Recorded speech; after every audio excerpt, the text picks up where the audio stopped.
problems. I would never thought that you could be causing these problems. It smells so bright with eyes like these diamonds. Caution, I know I should have known. Right now you're not alone. I don't wanna get in trouble.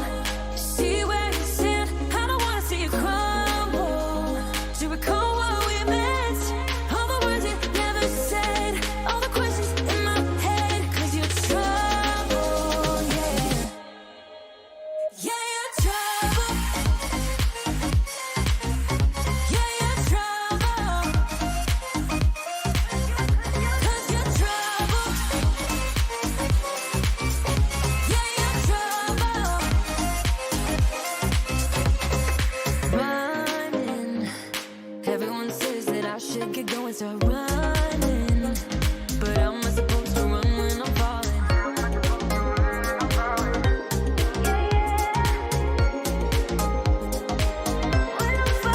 I don't wanna get in trouble. See where you stand. I don't wanna see you crumble. To recall what we meant, all the words you never said, all the questions in my head, 'cause you're trouble, yeah. Yeah, you're trouble. Yeah, you're trouble. 'Cause you're trouble. Yeah, you're trouble. Yeah, you're trouble, trouble, trouble. Yeah, you're trouble. 'Cause you're trouble, trouble, trouble. Yeah, you're trouble. I don't wanna get in trouble. To see where you stand, I don't wanna see you crumble. To recall what we meant, all the words you never said, all the questions in my head, 'cause you're trouble, yeah. Yeah, you're trouble. Yeah, you're trouble. 'Cause you're trouble. Yeah, you're trouble. Yeah, you're trouble, trouble, trouble. Yeah, you're trouble. 'Cause you're trouble, trouble, trouble. Yeah, you're trouble.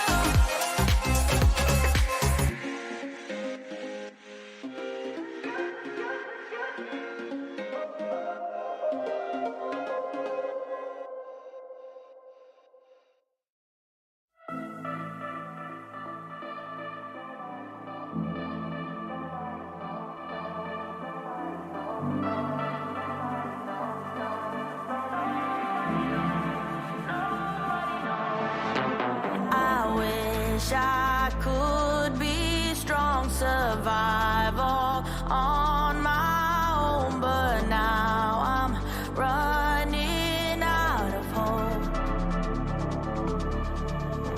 I need somebody else to save me from myself, a love too precious to let go. I've been searching for someone for all my life. I keep on wondering where you hide. Nobody knows. I've been waiting for someone to come around, but I keep on wondering where you hide. Nobody knows. Nobody knows. Nobody knows.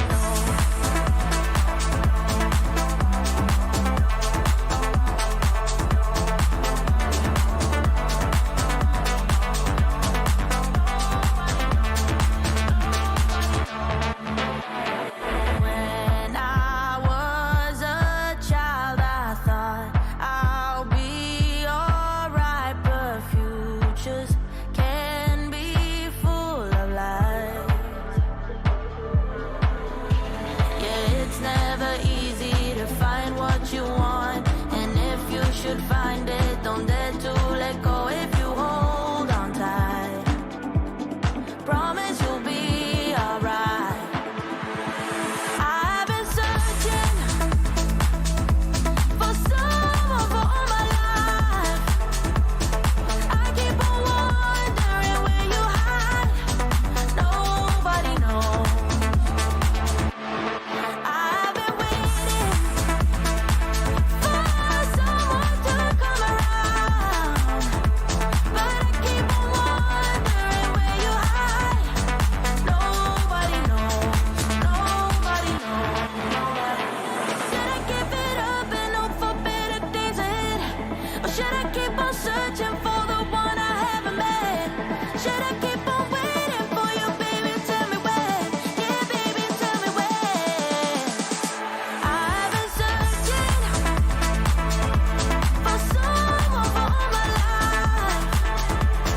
You're all I need. You're all I'm. You're all I'm. You're all I need. You're all I'm. You're all I'm. You're all I need. You're all I need. You're all I'm. You're all I'm. You're all I need. You're all I'm. You're all I'm.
You love me.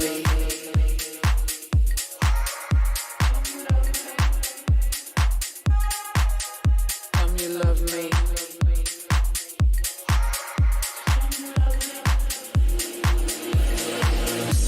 You love me.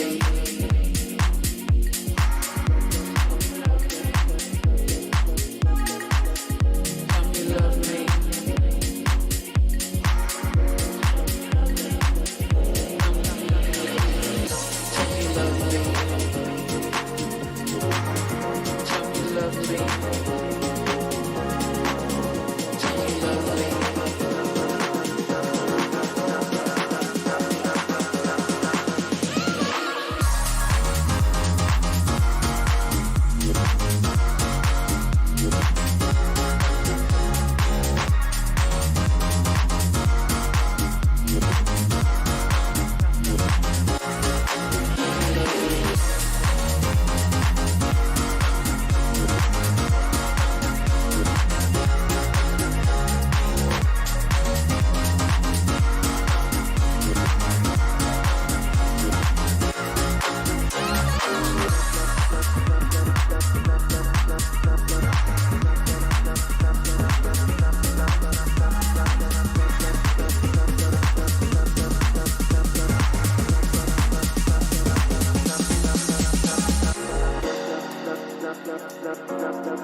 Tell me you love me.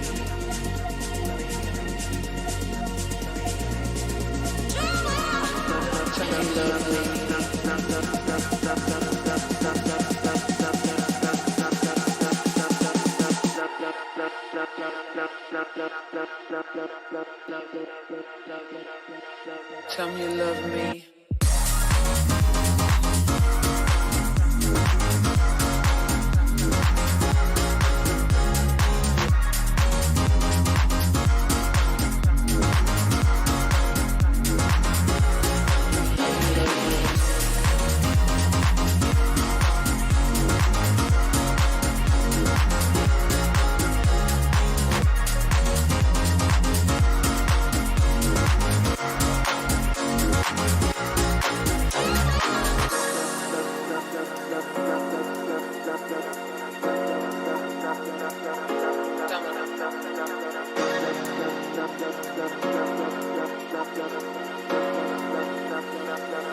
Tell me you love me.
Ladies and gentlemen, start your engine. The Brickyard beckons here for your Thursday night action for the OOR GT3 Sprint Series for Split Ascari and Split Becketts. I am Alex Bowen, and joining me tonight, as always, is Jamie Conboy. How are you, Jamie?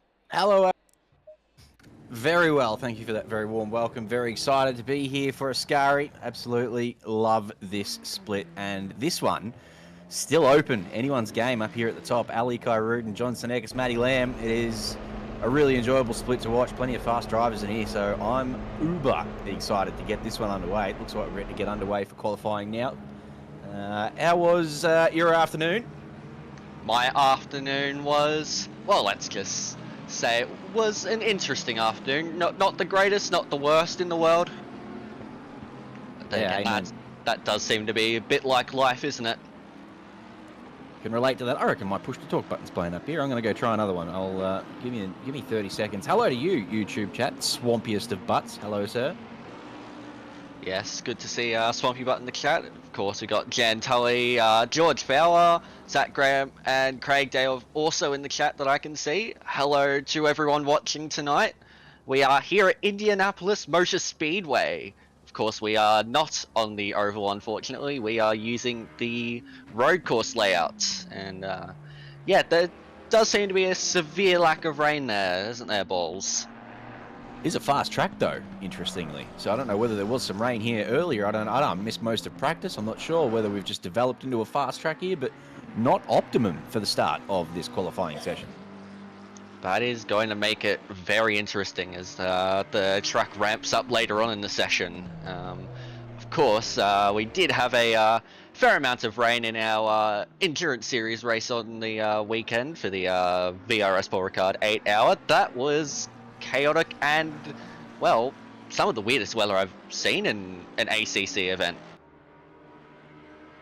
Yeah, it was super enjoyable. It's funny, Yoda, Gibbo and I all prayed for rain, and we said we want 8 hours of rain, and then we got about 4 hours in and we said we wouldn't mind just a little bit of dry weather here just for a break, because it was just so, it was the epitome of what endurance means to us. You had to be so focused for your entire stint, especially when you were battling other cars and you couldn't see anything in front of you. So it was a very enduring endurance race. But yeah, no moisture here tonight, at least not for Ascari. Of course, we've still got Becketts to come later on. Split blood, never change. Could still bring us some rain. Yes, there's always a chance for rain and a chance for chaos when you get to Split Becketts, but we're currently on board here with Arne Zaskas in the Warm Tide Tribe entry. Never mind, we're on to the other Warm Tide Tribe entry of John Stockton, 121 AM class driver in the Lamborghini.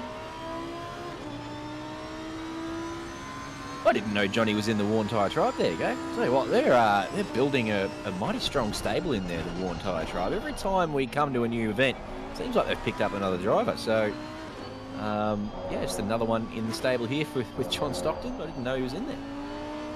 Apologies if he's been in there for a while and I just hadn't noticed. That might be my fault. Oh, well, you learn something new every day. But from what we're seeing on this camera view, it's a nice livery. Even with the coloured rims, actually pop on the livery a little bit from what we're seeing. Yeah, they do have very nice liveries, the Warm Tire Tribe. They've got it pretty well sorted. Yeah, that nice pastel sky blue works rather well with that white, doesn't it? So 2 in a row here. I think Stockton was overtaken by another one up there. I'm not sure who that was, but it wasn't Zarski's because he's in a McLaren, so it was a Ferrari of some description. I'm not sure who that was.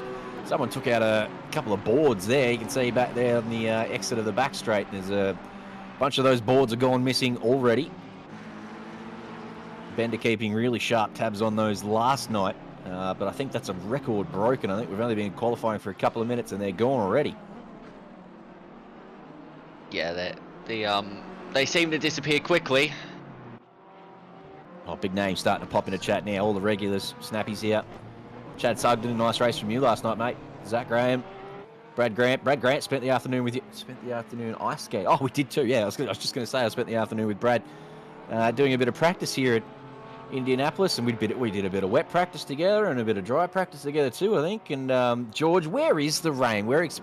George is another one who's been practicing in the wet. So we got our fingers crossed for rain in Becketts, that's for sure.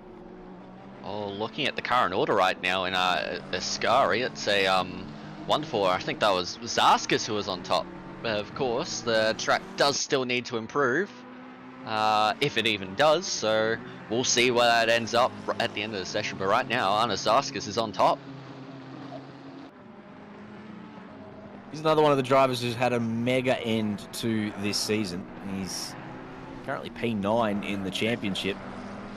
But he's been slowly moving his way up since the start, and yeah, Zarski's very, very quick. He's usually quicker than I am, but he is so far in front of me at this track, so I don't know whether he's done this on other circuits or other games or what, but he's got a good handle on it. So yeah, no surprise to see him up there in provisional pole at the moment. This is Wilkie Apreciato. Apreciato, the number 11 McLaren, will be coming around the final corner now. Of course, normally on the Brickyard there's only the 4 corners, but we've got a few more than that here on the road layout, and goes into 20th position, 2.1 seconds off.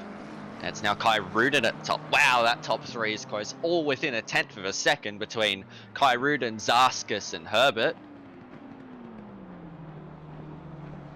And then Senekis and Lamb only 4/10 back too, so it really is tight up the top of the table. And yeah, really common theme with those names up there, other than Zarski's, as I said, who's 9th in the championship. Everyone up there is in the top 3 or 4 positions in the points table, and it's such a close points table. As I said, Peach is wrapped up.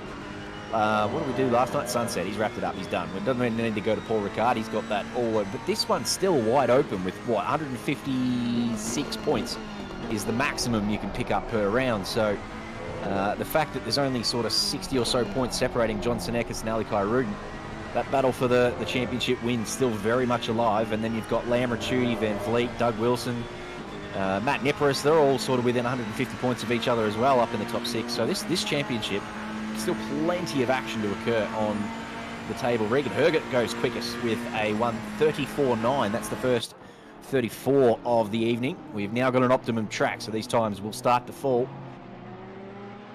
Yeah, should see the times tumble now as we take a look at Matthew Lamb, one of the drivers you mentioned before, is still within reach of that championship. He has 3 poles to his name. No one else has more than 1. And he's got a handful of top 10s and a handful of podiums, so he's been reasonably consistent, but we all know that he's had a couple of incidences this year that have just sort of stopped him dominating the championship like he normally does. So, yeah, currently P3. He's 70 points behind Senekis and 150 points behind Kai Rudin, so he does need a big result here tonight. It looks so weird seeing them go out right out to the edge of the track, so far beyond the white line around here. Because normally you'd see that and go, oh, that's out of track limits. But no, around here, the track the entire tarmac's the track limit. Yeah, that back straight, I think, is the one you're talking about, and you're right. And it's different. There's different levels of tarmac through there too. There's this big line through the middle where it sort of dips a little bit, and if you hit it wrong, you lose a lot of traction there. So it's a tricky little part of the circuit coming onto that back straight. Guess that's why Paul Ricard's better. Amen. Yep, spot on. Great call. Matty Lamb goes up into P4, just under half a second off of, was that Herbert on top? Yeah, Ricciuti is another one who's inside the top 5. He's P4 in the championship at the moment, and currently 14th in qualifying, but we'll jump on board. We'll see how he improves on this lap now that the track's optimum. He's got his tyres warmed up. We'll stick around with Stefano. He had a win earlier on in the season, did Mr. Ricciuti, did pretty well to nab a, what was it? I think it was in one of the sprint races that he, or super sprint races that he picked up a victory. He's been pretty consistent throughout the season as the Lamborghini driver. So close to the wall. That looked a little deep maybe though.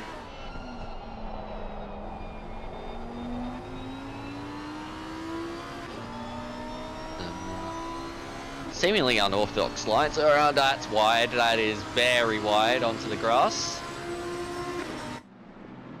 Where's it put him?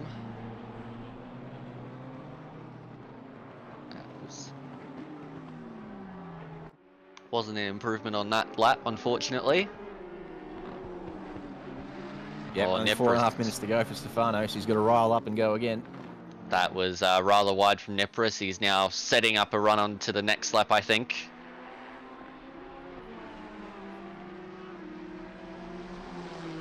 Comes out, yeah, getting it all set up for this lap now, and we'll be using the straight line speed advantage of that NIS and just fly out of that final corner.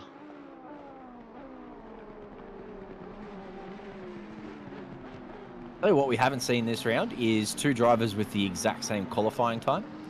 But there's so many that are close out there at the moment. It's really tight between 10 and 20, all within sort of 6/10 of each other in there. And there's a couple of times that are like 2000s, 200s. There's a couple of really close ones. But again, we haven't crossed that one off the bingo card yet here in Indianapolis. So, of course, we've got Europe coming up, North America as well. That'll be tomorrow morning for us here in Australia. But, of course, they're standard time for those. But, yeah, there's still plenty of action yet to occur in round 6. Yeah, still plenty of action to go. This is only the second, well, the third split, sorry, the second split out of our sprint series. Of course, we had the Porsche Cup last night as well as split sunset.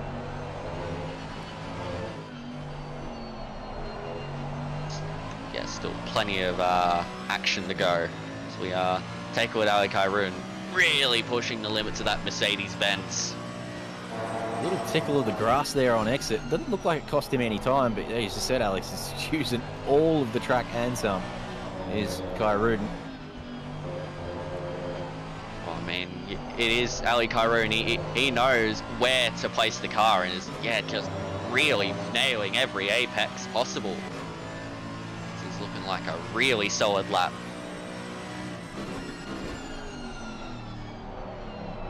Yeah, gets that a lot finer there through the final chicane now. Does seem very awkward to get around them. He gets through it nicely, hugs as tight as he possibly can to the inside wall, and will come across the line now. This should be a good improvement. No, it's not. It's 35-2. Lost time somewhere. Whether or not it was invalid or not, I don't know. That last sector didn't look invalid, so it was slower than his best by about half a tenth. Very close.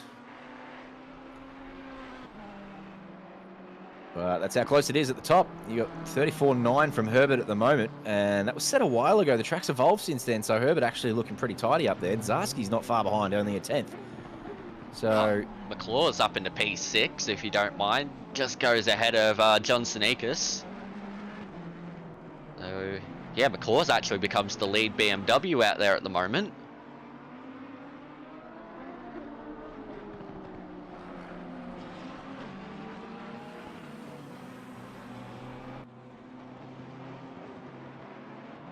Here's Josh Rediger on a lap at the moment, still in the first part of the lap.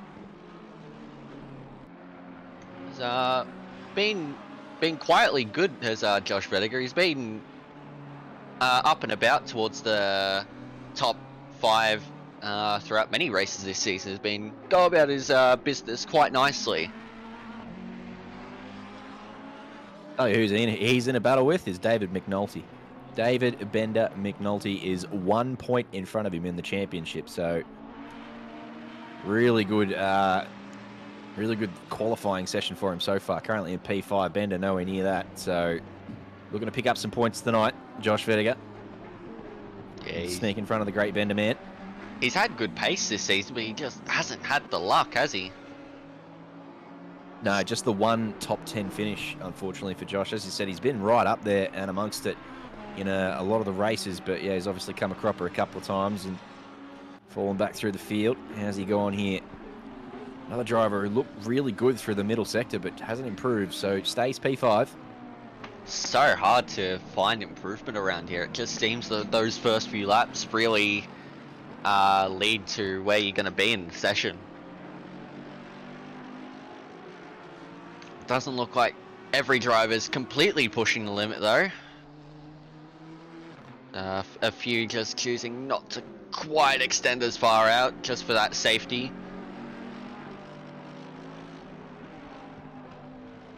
Time's up. Josh Breen was the last to cross the line in time for a lap, so he'll be the last one to come across. Still plenty of cars between Breen and the finish line. I think we're going to have about 15 who attempt to improve here as the timer runs down.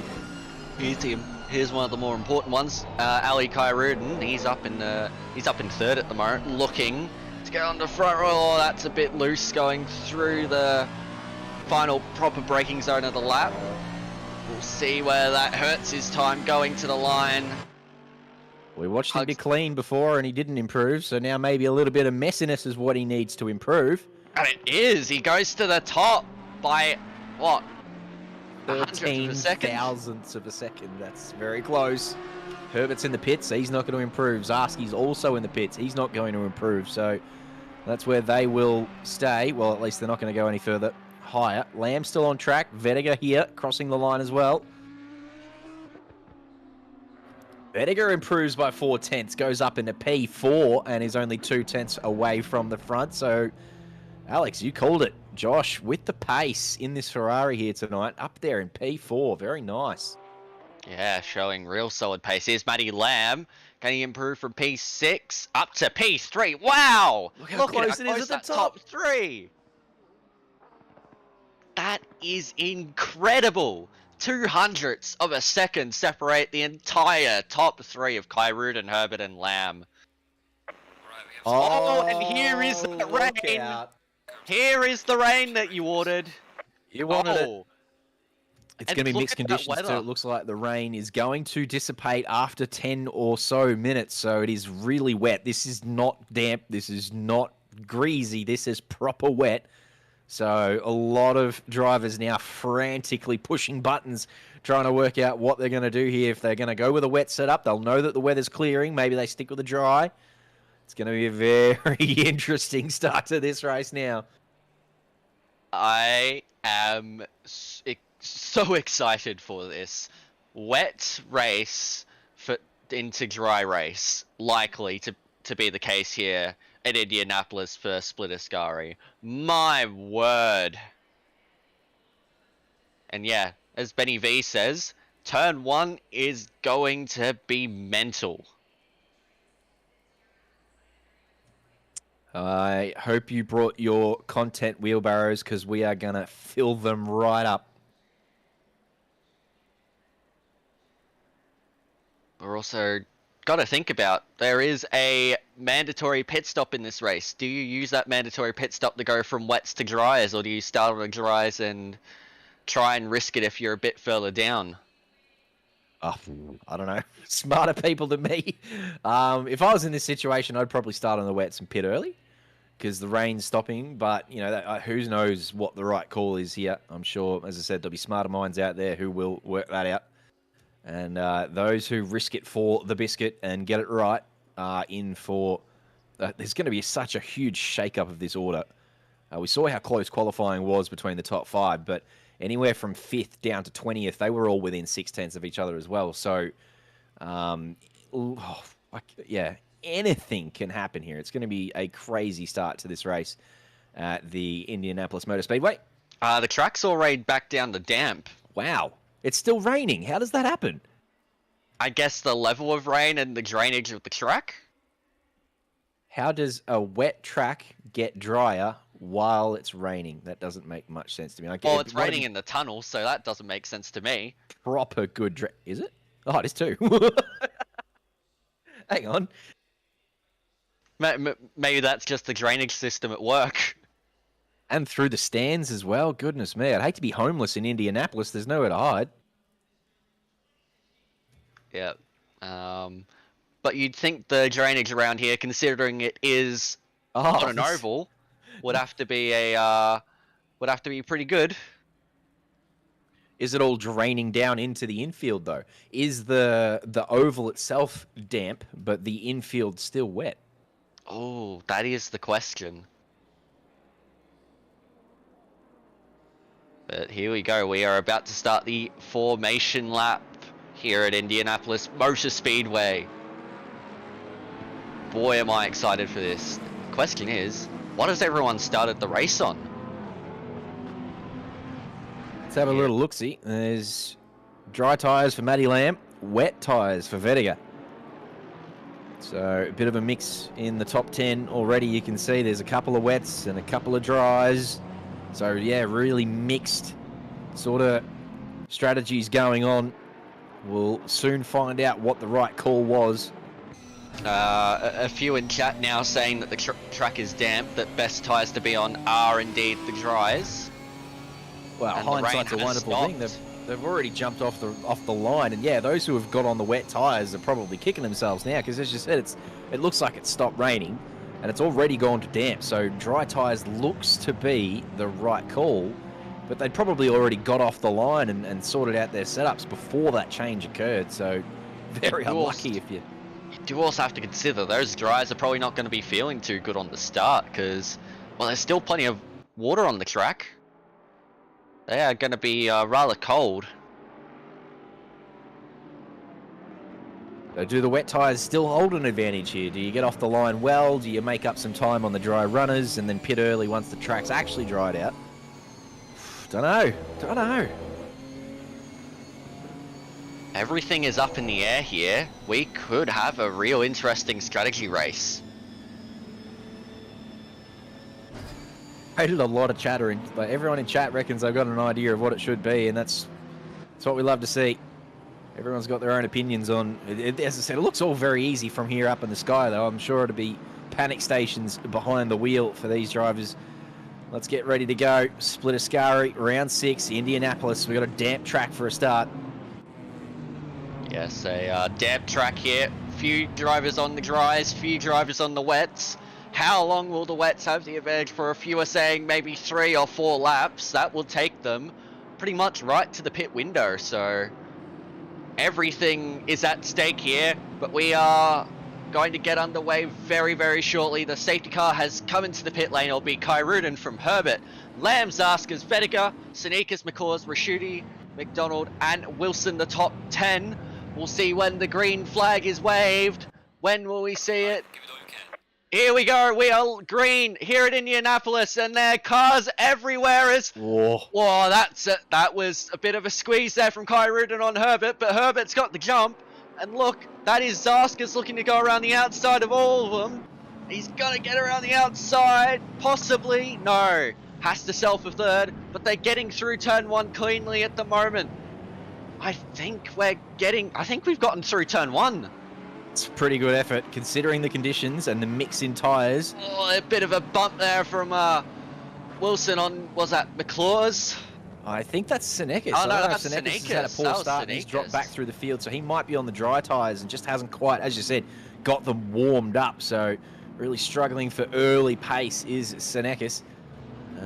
But yeah, there's a couple of drivers who have had really good starts, so they must be the ones on the wet. So it's clearly wet being the optimum tyre at the moment. but We've for got a how safety long? car.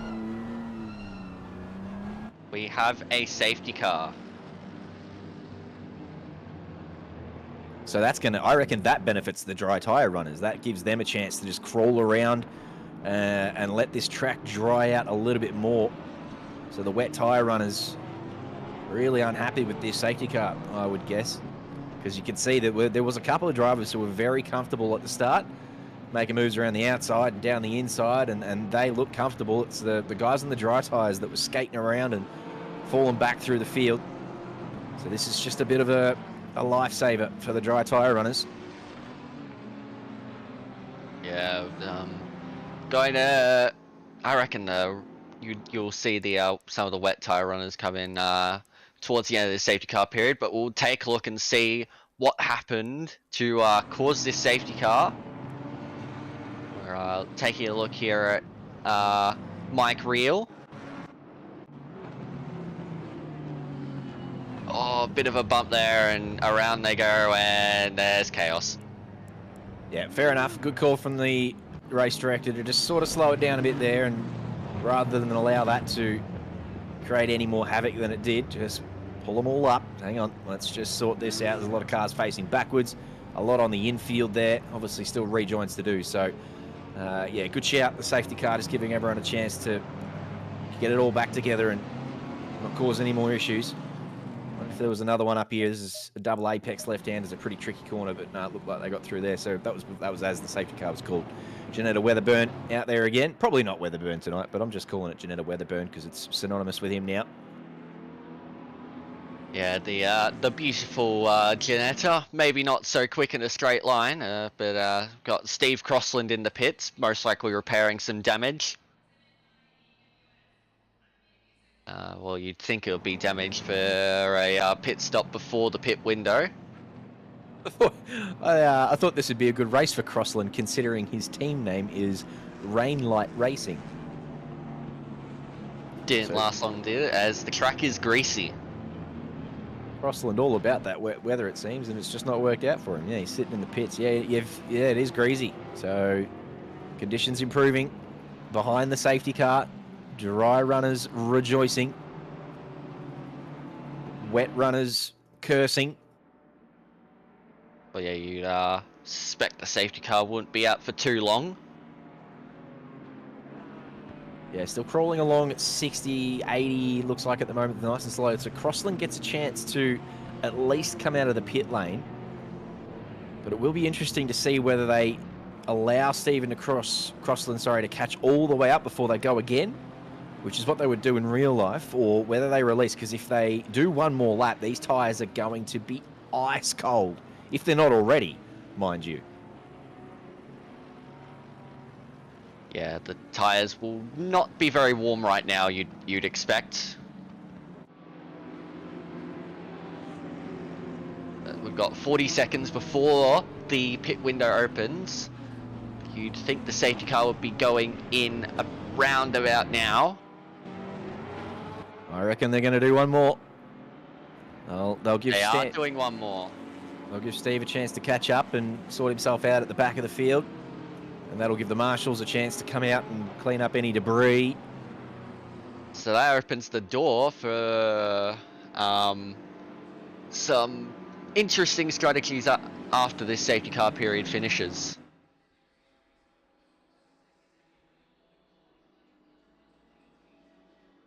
The pit is now open. So an exciting start to Split Ascari.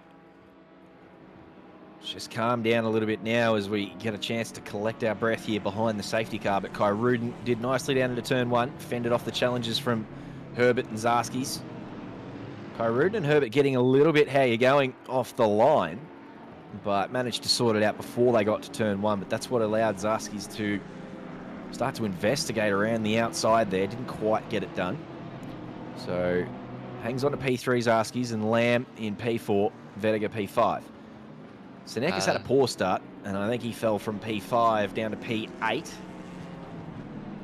And that's the last thing Senecas wanted. He needs a really good result here. He needs to finish in front of Kai Rudin if he want to take this championship through to the final round at Paul Ricard. But with Kai Rudin leading the way at the moment and looking strong, and Senecas having to fall into P8, it's not the start he was after.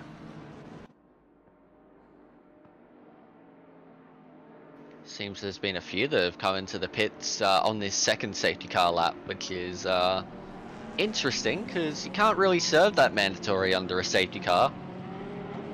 And it would be strange for them not to come in the first time around to fix the damage, so I don't know what's happened there. Yeah, I got no idea. As you said, the stewards would be all over that without a doubt. Very highly talented field of stewards. Had a little look in their stewards room before, and they've got that well covered. So they'll be all over that. There's, as you said, no pitting under the safety car for your mandatory pit stop. Looks like one in the pit lane just disconnected too, so I'm not sure whether there's perhaps any software or hardware issues. But safety car pulling away now, so we are definitely getting going again. As Firelord said before, safety car in this lap.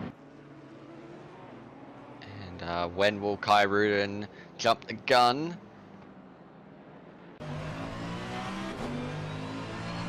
He's bolted out of this chicane. Hasn't gotten too far ahead of Herbert, but that Mercedes should have an advantage. Although he's having to move already from the ideal racing line. We are back underway here at Indianapolis with Kai Rudin ahead of Herbert, Zarskas, Lamb. That's Vediger having a look at Lamb, but nothing quite doing at the moment. Then we've got McClure, Stanikas, McDonald, McKellar, Van Fleet. That is, Ferguson, Clark, Glover, Seville, all in a tight battle here for P13. Clark coming out on top for now. Well, that's wide from Glover though, but Herbert's gotten the move done on Kai Rudin out front. Yeah, he did get a nice restart. You said that Kai Rudin didn't quite catch him napping. He was ready, Herbert, and he chased him all the way down the home straight. Didn't have enough pace in him to get it done into turn one, but he's clearly got it done at some point. So Herbert up into the lead of the race. Nice and one. Here comes Matthew Lamb on the McLaren of Zarskas. They make a little bit of contact, but Lamb gets through safely and up into P3. Nice move from Lamb there. The Porsche obviously very good under brakes and the McLaren not so. So Lamb alongside enough, and he was entitled to the corner and he made it stick. Nice move. Yeah, very solid move. And we're getting news of car 77, a 5-second time penalty for causing a collision on lap 1. So someone's been given a notice. That is Lamb, who's run rather wide there. And Seneka's being challenged by McDonald here too. I think McDonald just gave him a little bit of a lub tap on the rear quarter panel as he tried to get past, and that sent Seneka's wide. So potentially a little report coming through there for Seneca, so he might be upset with that one from McLaws. No, McLaws? No, it was a McLaren. So after all that, Lamb's been left to the lead after the wet runners have had to come into pit. So Matthew Lamb leads Romana Zarskas and John Sneakers. Had a look at Neparis there too, and the Nissan on the way down the straight. He was weaving all over, just struggling to get temperature in the tyres, these drivers, and Neparis doing everything he can. Every tool in the book, just trying to get some temperature in there. So Zarskas is still on the wet, so Sneakers has to get by quickly. But Zarskas is putting on a nice defense, but has to run wide defending, and that lets Sneakers through. So Sneakers now chase after Matthew Lamb in P1 and P2 respectively. Matt Nipris in P4 on the dries. His strategy has worked out nicely. So too is Charles Clark, who is the fastest lap of the race. Look at this congestion. What is going on in the pit lane? That's a rather congested pit lane. Goodness. Let's see where everyone ends up in all of this. There's cars inside other cars. What happens when they cross the line? I've never seen this before. I'm pretty sure they have contact still turned off, provided they stay inside each other. Or something Safety like car that. watching on here as we head down into turn one. Everyone gets off the limiter. Kai Rudin gets a nice start. It's a battle down to turn one out of the pit lane. This is amazing. So the battle out the pit lane is what? Did Kai Rudin have a slow stop? Oh, that looked like a move there from McDonald on McKellar. But we're back here at the front with Matthew Lamb, who now has the well, a bit of the conundrum to face here, because he's probably going to catch up to the back of some of these guys who've pit already a little later. But yeah, of the pitters, it's Regan Herbert on top. I think Kai Rudin had a slow stop. But look at this, 3 cars going into the chicane. This is not going to end well. McDonald, McKellar and McClures, they're still side by side. And it's McClures who gets on top, but McDonald is not backing down. Oh, no. Contact. Oh, poor old McKellar had nowhere to go to. Oh, it is absolutely kicking off in Ascari. Everywhere you look, something is happening. It's all happening in the pit lane. It's all happening on the back straight. And they're still going at it. It's Ferguson and McDonald now side by side. Ferguson up the inside. McDonald not wanting to back down. Does not want the inside. Oh, thought he was having a look at Van Vliet there. Has actually given him a bit of a fright. And they're side by side through the final corner. Van Vliet backs out of it. Ferguson's going to go on the grass. He's going to go into the wall. Oh, no, that was close. Goodness me, I thought as soon as he hit the grass there, he's going to lose a lot of grip and he is going to just understeer straight to the wall, but he managed to hang on to it. He still wants to have a go here at Van Fleet, but Van Fleet defends. Ferguson has a look, but can't get anything done. So out of all that, it was actually Josh Morgan who got the advantage out of that. And we have a stop-go 30 for Zarskas. He's sped in pit lane. So too is Davidson. Breen! No, never mind, the timing thing still needs update. Jaggling a little bit. But no, that's their big penalties. Do they get removed? They get shafted down to different... I think they do. Zarski's and the drive-through, they'll be changed to 10 or 15 or whatever they are. Davidson's drive-through has been changed to a 10-second penalty, so I'm assuming that's for track limits, which is pretty early on. No, track limits wouldn't get changed. Track limits penalties are drive-throughs. Are they? Are they not? I don't know. You tell me. Confusing me. Track limits, you got to serve your track limits. Oh, unless we're at Spa. I don't know. Davidson changed to 10 seconds. Zarski's also changed. Looks like Zarski's penalty is going to be a little bit larger due to the severity of the speeding. But so Zarskas must have been speeding by a long way. I think it was just the different penalties that confused me for a minute. Because he had 2 different penalties for speeding in the pit lane. So yeah, Zarskas must have just been really speeding.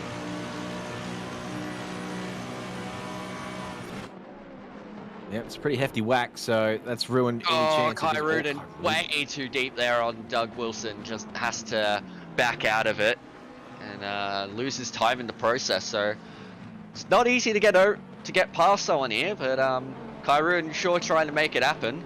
Well, yeah, he's in traffic now, and we were talking about Lamb before coming up to the back of some traffic too. He's got a car park of cars in front of him across the next 2 corners. You can see on the track map.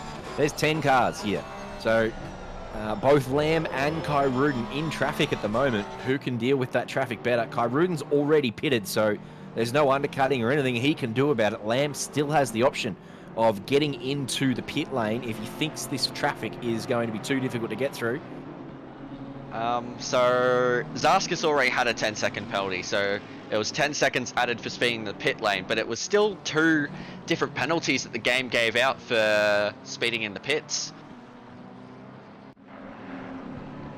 Which, yeah, that is probably where I got confused, but anyways, they both get 10-second penalties for speeding in the pits, but yeah, definitely a lot of penalties coming our way. It's just that many of them. And there's Nick Davidson. Rain Light Racing, Nick Davidson, unlucky. He finds himself in the wall. Probably just hit that bump because that looked like it was going onto that back straight there with the bump in the middle of the track, so I wouldn't be surprised if he's just lost traction on that. $20 and a dad joke from Hamster, by the way. Love you, mate. We've got so much action happening here at the moment. When the content calms down just a little bit, we'll get back to your nice little dad joke there. But everywhere we point the camera at the moment, it is off tap, so we're just we'll save that one for later. But I'm having a good giggle at it, if that makes you feel better. Oh dear, Van Vliet here defending from Ferguson. He's had a couple of cars go past him already, Van Vliet, so I'm not sure whether he's quite got the pace in this Lambo tonight. Looked very good in practice earlier this afternoon though, so he'll have another 40 minutes to see if he can find a bit more pace. Kai Rudin here stuck in traffic. Kai Rudin's behind Wilson, Vettiger and Herbert after the pit stop, so it has really been a poor start to this second stint for Kai Rudin. Yeah, I don't know whether he's just overshot his pit box or has had some damage to repair, but either way it's not good for Ali Kai Rudin at this stage. He's losing a fair chunk of time to Regan Herbert. About 6 seconds back from Herbert at this stage of the race. I'll tell you what, Senekis will be aware of that. He'll have the Kovacs boys in his ear letting him know the updates and what's happened to Kai Rudin. So that I might just give him a little rock up at the bum and he'll be like, oh, okay, all right, I got a result on here if he can keep it together up the front. John Senekis, but he's behind Lamb at the moment, who's towing him around through traffic. Well, you've also got to consider these drives are probably going to be feeling a bit off towards the end of this race, while the ones who started on the dries will be able to pit quite a bit later and be able to use up more of their tyre earlier on. So we could have a bit of convergence on the strategies here.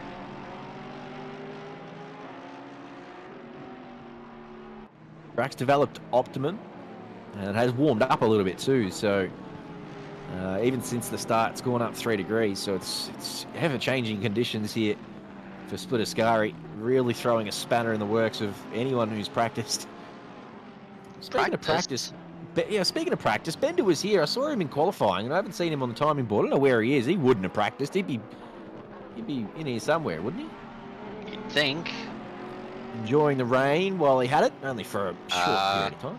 Looks like car 43 has had to return to pits. That looked like they had crashed at the final corner before the long straight. That's Crossland. Poor old Steve Crossland's having a night to forget. That's very, very unfortunate there for Steve Crossland, as Kai Rudin still trying to get a move done on the Porsche. Porsche just too good on the brakes. Yeah, Rugrass driving nicely here. He's got this car in all the right spots. We saw last night, not a particularly easy track to overtake on.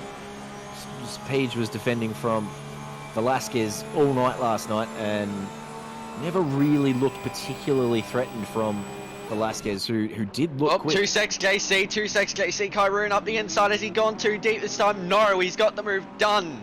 The straight line speed of the Mercedes outweighs the Porsche.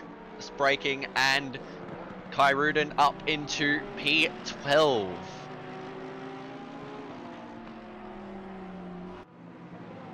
So finally gets that one done, Kyruden. He'll enjoy a little bit of free track now and see if he can put some good times in. He'll be very happy with that, although he's got Vettiger 2.1 seconds up the road, so we'll need to quickly change modes. Oh, here we go. Josh Morgan and Tom McDonald. Of course, Tom McDonald has 10 seconds. That's very wide. That is awfully wide. And there's Van Vliet. Oh, had to take a little bit of avoiding action there. But they're still side by side going into the chicane. Will Tom McDonald hold the inside and stay ahead? Yes, he will. Oh, I can't believe how much of that curb he used. That's a good way to send your car flying, but the Ferrari seemed to manage that very nicely down the inside curb there. So, yeah, you're right. Van Vliet did really nicely to keep it out of the side of McDonald's as he went wide there. But, yeah, the battle up into the corner, and I was surprised at how much curb he took, and he managed to hang on to it. So Van Vliet's still got to be content here behind McDonald and Morgan. Of course, Van Vliet and McDonald are both part of the Worn Tie tribe, so we wouldn't want any teammate contact now, would we? Perfect.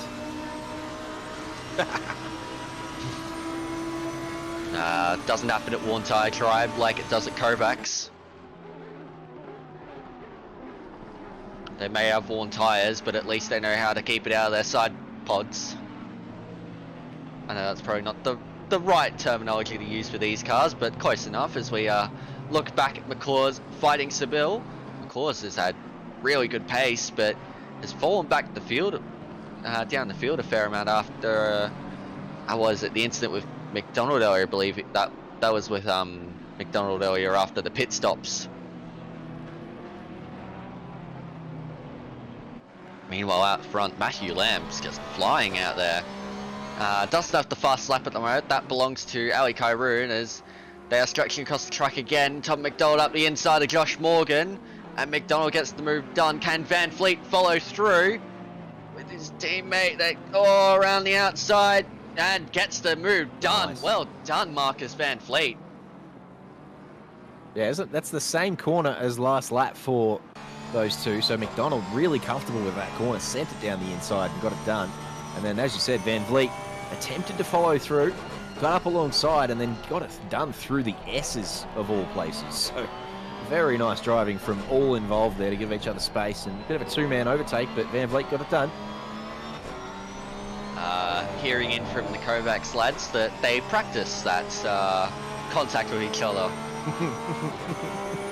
But interestingly, Matthew Lamb is coming onto the back of Josh Morgan now, lapping Josh Morgan. Gets up the inside of Josh Morgan nicely, and yeah, Morgan does well to get out of the way. Nifris is in the pit, so one of the first few started on the Organized to come into the pits. Wow, we're already 23 minutes into this race. We're almost halfway. Yeah, it's gone quick the first half with the amount of action that we've seen. It's been a really quick start to this one. Blink and you'll miss it. But most of the field has pitted now. Only 9 drivers yet to pit. In fact, I say that when Nipris is in the pit lane, so that is 8 drivers yet to pit. Real and Wood here. The last of that. That's a nice late send there from Real. He's done nicely there to get out of the back of Wood, who broke a little bit early, it must be said. Obviously just a comfortable braking point for him, but Real was ready for that and did nicely to throw it down the inside and make the apex comfortably.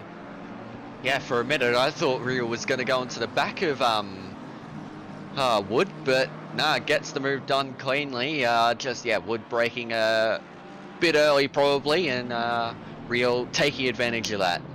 Of course, it was Real who was involved in the start incident earlier on.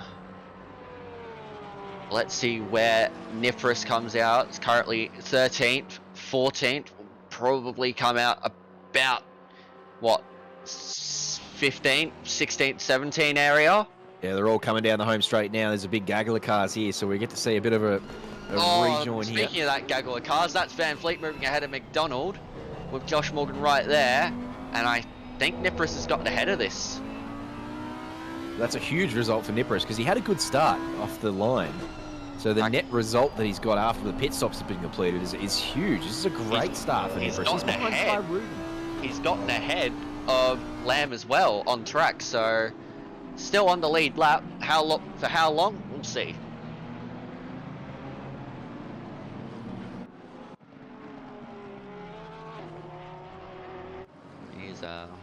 Here is Nipris in P14, so doing a nice job. Looking at a solid result here.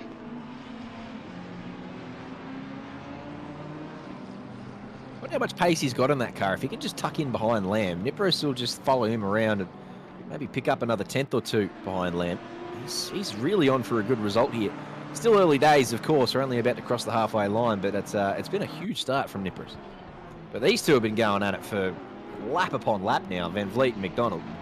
Oh, McDonald got close there as we see the remains of the brake markers, as Nipris has indeed gotten out of the way of Matty Lamb. But in P9 at the moment, Regan Herbert's flying right now, fastest lap of the race. He is looking to maintain the lead with the alternate strategy. Herbert, another one who had a really good start. He got off the line nicely and challenged Kai Rudin down into turn 1. Didn't quite get it done through turn 1, but by the time we got to the final sector, he was leading the race before that safety car was called. So Herbert, another one with really good pace here tonight. I think it was Herbert who actually got the jump on Kai Rudin on the restart, not on the main start. Oh, right. Sorry, I apologize. No, it's all good. McDonald is still holding nicely with Van Vliet here. Donald showing good pace, of course, with the 10-second penalty, but doing nicely for his Pro-Am Championship right now. Just trying to hold it as far ahead of Morgan as possible, as John Sinekas is in the pits. This is a crucial pit stop, ladies and gentlemen.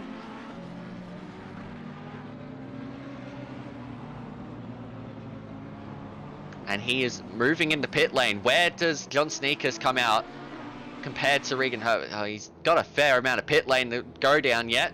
Yeah, I think Herbert's going to get him, but I'm more interested in Vediger and Kai Rudin. They're just coming around the final corner now. So that'll be close. I reckon by the time they get to turn 1, I think they will have cleared Senekis. So it'll be Vediger, Kai Rudin, and then Senekis, with Wilson still a bit further back. Yeah, because you do have a more straight exit out the pits here than you would going through the chicane on the track normally. So yeah, it is, as you rightly said, Seneka's ahead of Wilson, but behind Kai Rudin. Question is how quickly can Sneakers catch up to the back of Kyruden and Vediger? And he's got the fresher tyres, but yeah, that's a huge gain for Senecas, who fell off. Oh, that's... behind Zaskas is around. Yeah. Don't know whether he got a little touch on the back of Wilson and upset him, or he just got the corner wrong by himself, but yeah, he just got it a bit sideways there through the double apex left-hander, so falls back another handful of seconds. Zarski's, considering his qualifying pace, this is a really disappointing result for him so far, but hopefully he can recover a handful of points in this last half an hour. He's clearly very quick here, just not had the first half an hour he wanted. Yeah, looks like his worn tyres were a bit too worn for him and just lost the rear end. Yes! Nice. Speaking of the worn tyres, it seems like everywhere you look there's worn tyre Tribe cars. It's absolutely ridiculous. As we look back here at Tom McDonald's, lost a little bit of time to Van Vliet, but now the battle for, well, provisional P2 on track, Vediger and Kyrune. Vediger's having a much nicer race this time around.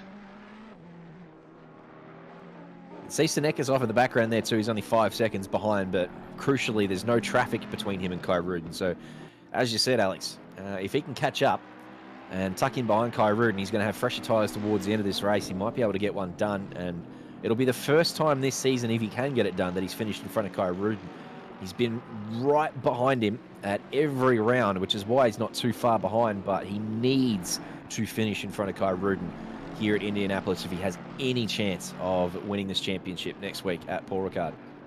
Well, I mean, at the moment, Vediger's doing many favours to Sneakers at the moment, just keeping the Mercedes behind, allowing Sneakers just to draw ever closer. So we see a few more of the front runners come in. Charles Clark is into the pits. He's had a few nice races where he's maybe not had the best qualifying, but has moved up plenty of positions in the race so far this season. Question is, can he do it again this time around here at Indianapolis? Or maybe a little touch wide for Vediger. Sneakers. Oh no, not Sneakers, Kyruden, sorry. Having a look up the inside of the final proper braking zone on this track. Sneakers still a bit further back. And yeah, has not helped Kyruden's run onto this long main straight here at the oval section of the track. Yeah, Vediger used a really wide line through that last corner and got a really nice exit. So you saw he just got away from Kyruden and he wasn't able to get into any sort of slipstream. So no challenge down into turn one on this particular lap for Kyruden. But you're right, he does look slightly quicker than Vediger. If he was allowed to get the shackles off, you would imagine he'd probably start to pull away, but 4/10 quicker on the last lap was Senecas. So the longer Vediger stays here, the quicker and the tighter that gap gets. Although Senecas has... Oh no, sorry, apologies. I saw a 7 there for a second. I thought he must have made a mistake, but no, he has gained another 10th. There he is there. Every lap he just closes in and closes in. Of course, it doesn't help that the mirrors are actually showing objects that are closer than they seem. Piper in the pits now, another of the lead cars who haven't pitted yet, so they're really starting to come down in numbers now, those who haven't pitted. Lamb is still one of them and now has the purple lap, so has clearly found a bit of a gap away from any sort of traffic and is really starting to put some laps down now, Matty Lamb.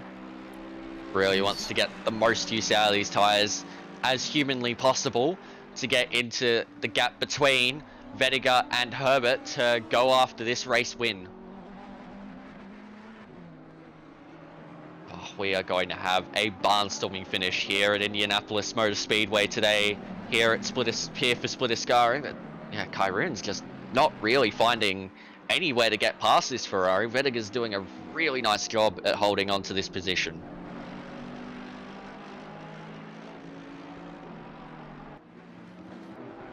Down to 3.8 seconds now, the gap to Senecas. So he's really reeling them in.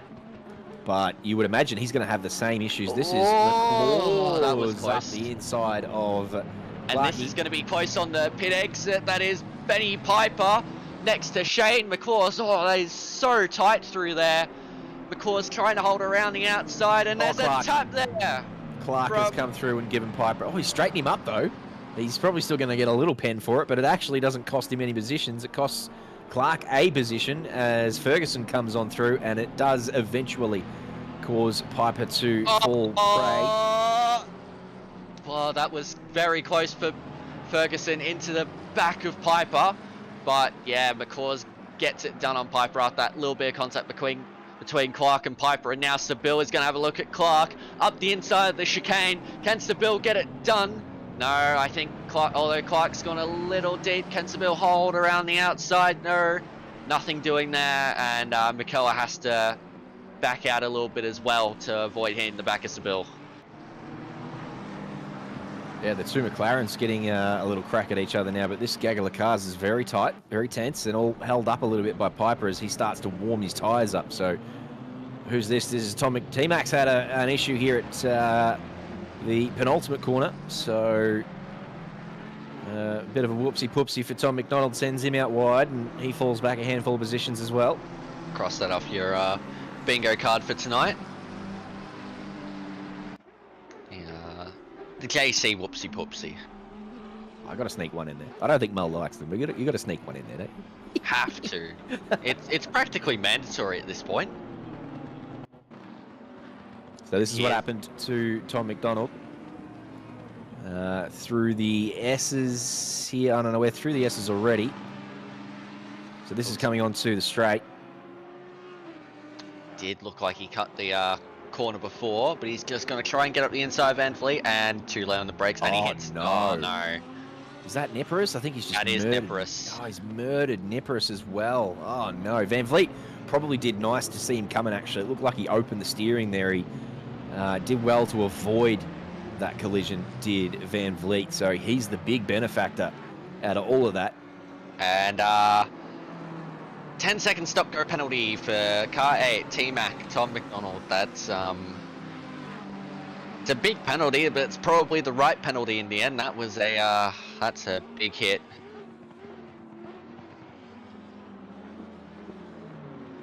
Yeah, Peach rightly pointing out that he's got a handful of penalty points already to his name, Tom McDonald. So that'll probably just count him out of Paul Ricard next week. Oh, Ben Ferguson up the inside pipe, but Carl's quite trying to get the same thing done, but can't do anything. But Benny Ferguson in the AM class doing wonders here, up in the P14 if you don't mind. Ferguson was at the back of this pack. When we watched Clark, Seville and McCullough all battling before, Ferguson was at the back of this pack. So he has made up, I reckon, 6 positions, considering T-Mac just went into the pit lane. He's made up, I reckon, 6 spots in the last lap. Maybe 5, maybe 6, but he's had a great run of it in the last couple of laps. Oh! Up the inside. Wow, he's managed to bring it to the apex too.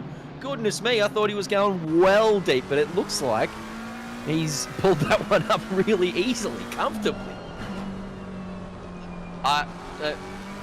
Do the laws of physics even apply? I don't know. I'm blown away by that move. Goodness me. Wow. That is breathtaking stuff. And now Piper's run wide. And look, Ferguson's got it back, and here comes Clark. And here comes Sabil as well. We've got a 4-way battle for P14. Would you believe it? This is that same battle that we watched a couple of laps ago. Oh, as they went Sabil up the inside of Clark. Sorry, JC, to cut in there. No, please do. It's all happening. Up in the P16 goes Andre Sabil, and here comes Niparis. So unfortunate with the contact of T-Mac, and is now looking to get back up into the top 15. Looking at Clark.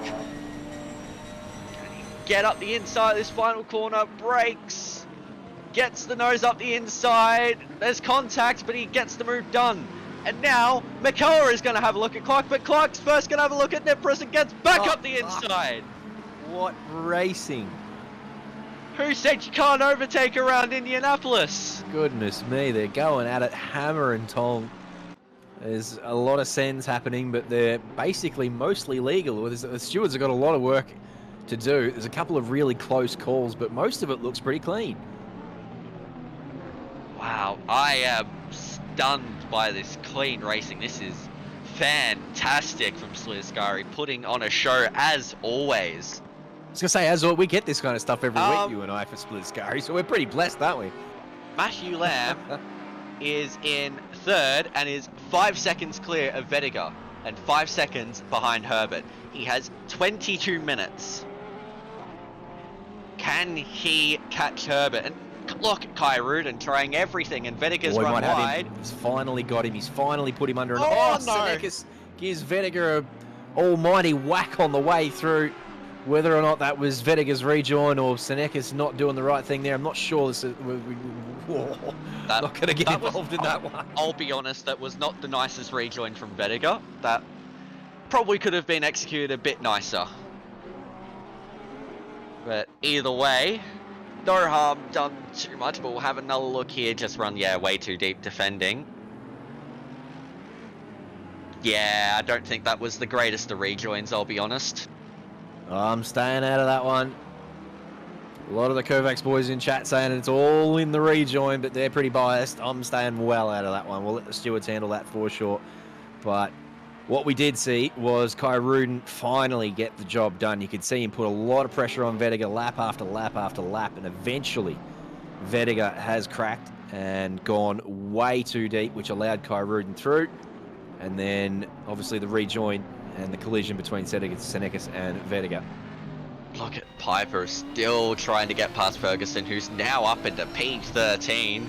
Unlucky for some, but lucky for Benny Ferguson, doing wonders in the AM class right now. So, what, 10 positions up on Stockton, who's second in AM. Yeah, driving very nicely is Ferguson. He looks calm and in control of this car. There's a lot of drivers who are using all of the track and some. They're really hard on their inputs. Ferguson just looks clean. He looks like he's found his line. He's clearly done a little bit of practice here and is looking really good. Someone's out in the dirt here. Who's that? I'm not sure who that is up in front of us. It may be Darwin in the Honda who's in the grass there. So he's rejoined in front of these two. Done it in a bit of space though, so no harm done there for Wayne Darwin in P12. Currently in a nice position in the Pro-Am class too. I believe that is third in the Pro-Am class. At the moment it's a nice battle for Pro-Am win at the moment, with McClures leading Morgan by about 4.8 seconds, with Darwin about 1.5 seconds behind that. And yep, car 999, Vettiger, I believe that is, has a 15-second penalty for an unsafe rejoin. So the Kovacs boys were correct in their assumption that the rejoin was not safe, and Vettiger pays the price for it. Oh, the different braking markers down there into turn one have got us scared a couple of times already tonight. And again, this close battle here between these four. Ferguson leading the way from Piper, Sabile and Clark. And Niparis not far behind here either. Niparis is probably a little out of position now. He was really quick early on in especially the first stint, but until he had that collision, he was right up in the top 10. So you would imagine he's looking to get past these guys as well. But this is such a close battle between a really strong handful of drivers who clearly have really similar pace. Piper looking likely here. He's choosing to take the outside line and maybe get a switch back. That's Clark up the inside again. You look at all the different brake markers and it looks like they're going to be sends, but it's all clean. Yeah, it's really clean racing at the moment. Look, Niparis, after Sabile gets a bit out of shape, is looking to get past the McLaren driver, but don't think he was able to get past just yet. But, oh, hello, McKellar looking to get around the outside Niparis now. Everyone's joining this battle. This is incredible. So Ferguson, whilst looking really clean and calm and in control, might not be the fastest of these six drivers, and perhaps it's just a little bit of a cork in the bottle here. And Piper, unable to get past, is holding up Clark, and he's holding up Sabile, and Niparis is there too, and they're all just making a train here. Lucky there's no DRS, it'd be a DRS train. Piper again. Oh, Piper! Oh my goodness, he got that kind of wrong, and he had to get out of it, put himself in the wall. So won't be too much damage. Only gave it a little kiss, but that was an interesting one down there at a turn one for Piper. Did a nice job to stay out of the way of other cars though, but I believe everyone has come into the pits now, Mike Reel having come into the pits, so everyone has made their mandatory pit stop, you'd assume.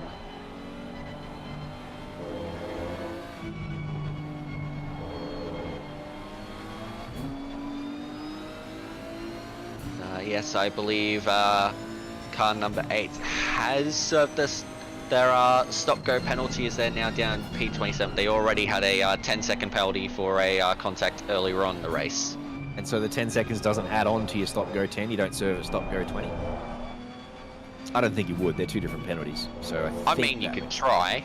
Wonder if, yeah, I don't know if that'd work. Maybe there's an option for that in your MFD potentially. I wouldn't think so, considering you're pretty much told to serve a penalty if you have one in the pit stop anyways, so it'd just be whatever has to happen first. Mitchell Bendyke here, current leader of the Pro-Am Championship, sitting on 204 points, but Shane McClaw's only 8 points behind. Well, and McClaw's currently up in P9 at the moment, leading this Pro-Am race here at Indianapolis, so McClaw's in for a good shout at pinching the Pro-Am lead from Mitchell Bendyke going into Paul Ricard next week. I mean, McClaw's is currently leading Morgan quite comfortably, 7.5 seconds. That was Clark. That's just Clark, pulled and over Ferguson the looks side. like he was involved as well because he's fallen back a few here. So Clark was stopped on the outside there. Ferguson falls back a handful position, so I'm not sure if they got tangled up a little bit down there into turn 1. I'd hope there wouldn't have been contact between those two, considering it was it's never nice seeing contact between these close battles, especially when they're going so cleanly. But we'll have to see if there's a replay that comes of it. But well, that's Josh Breen looking to get past Benny Ferguson now. Around the outside, Breen looking to take advantage of the carnage. Tell you what this bodes well, or doesn't bode well for, is split Becketts, because there's a lot of different braking points and different lines, and Becketts is renowned for not quite getting those right at the best of times. If Ascari is the clean split, Becketts is the blood split, and some reports coming through from rain in practice for Becketts as well, so goodness me, we've got 15 minutes to go here in Ascari, but do not go anywhere if you want content, because Becketts is coming up next. Well, even then, you don't want to go anywhere in these next 15 minutes, because would you look at that, 3.2 seconds between first and second. It is about to kick off. Yep, Lamb with the purple lap, so has clearly got the pace, and he can see Herbert through his windscreen. He's up there. He's going to chase him down. Shooty looking to get past Bendyke. And car 717 has a 10-second penalty for causing a collision, so I reckon, yes, Clark and Ferguson did in fact make contact. So unfortunate there, but yeah, Clark paying the price for just a bit of contact at turn 1, I'm assuming. Clark was the one who was parked on the side of the road who had to wait for the rejoin too, so he got passed by a handful of cars. Looked like Ferguson came out of it with only a 1 or 2 spot net loss, so not too bad for Ferguson if he hasn't got too much damage. He's under a lot of pressure now from Joshy Breen, who went really deep and almost got in the back. And now we were just talking about Clark and how he's involved with Ferguson earlier. He gets past Breen, but only just. There was a bit of paint traded there on the way through. Breen got not over yet, though. Breen got a great exit. Look at the Mercedes power now as he comes on down here. And it looks like he's going to get done comfortably, really, on the inside here as long as he completes this one. it's not done. Clark, wow. Clarky. Hello. Great battle between these two over the last couple of corners. Side by side, trading places again. Split Ascari showing you how it's done. Oh, Breen on the grass. Keeps it on the track, though. Oh, we are having some battles here in Ascari. Dead set blessed. Who are you, Lewis Hamilton? Oh, Breen has a look up the inside but can't make anything done. And here's Wayne Darwin on Josh Morgan. This is for a top 10 position and Pro-Am P2 in this race. Josh Morgan is holding on for now, but runs deep defending, and that lets Wayne Darwin through. The Honda driver up into P10. Benny Piper ominously in the background. Senekis has caught right up to Kyruden. We were watching them before when Vettiger was in front, and Senekis was 5 seconds behind when they came out of the pits, but it's no longer 5 seconds. It is 7/10 of a second. But as we saw before, it takes a really, really high-quality effort to get past anyone here. And I wouldn't expect this to be an easy task for Senekis at all to get past Kyruden. But as we said, he needs to finish in front of Kyruden tonight to have any sort of chance next week at Paul Ricard. So with 12 minutes to go, what can Senekis get done? Well, I do believe Sneakers picked up a bit of extra damage from the rejoin of Vettiger. I think it was about, what, 5 seconds worth according to Page. So we'll see whether that affects anything, but still been able to close up nicely to the back of Kyruden. And I think in this race he'll just be looking to get some points back on him. We're moving back to another battle. It's between Stockton, Lewis, and Wood. Seems Lewis has been able to get past Stockton. Now Wood is looking to get past Stockton into the chicane. Can Wood get it done? Yes, pretty easy. Although Stockton late on the brakes, but too late on the brakes, and Wood holds on. So Wood up into P24, Stockton from 23rd down to P25. Battles everywhere you look. We've got a battle for P3. We've got battles for P10. We've got a battle here for P15. P14, that's McKellar into 14, P14. yep. Battles everywhere you look. There is nowhere to hide here in Ascari tonight. Nepris has gotten through, and Bendig up into P15. Nice. Trying to keep the points deficit to Pro-Am rival McClures as minimal as possible, and is looking to follow Nepris as much as possible.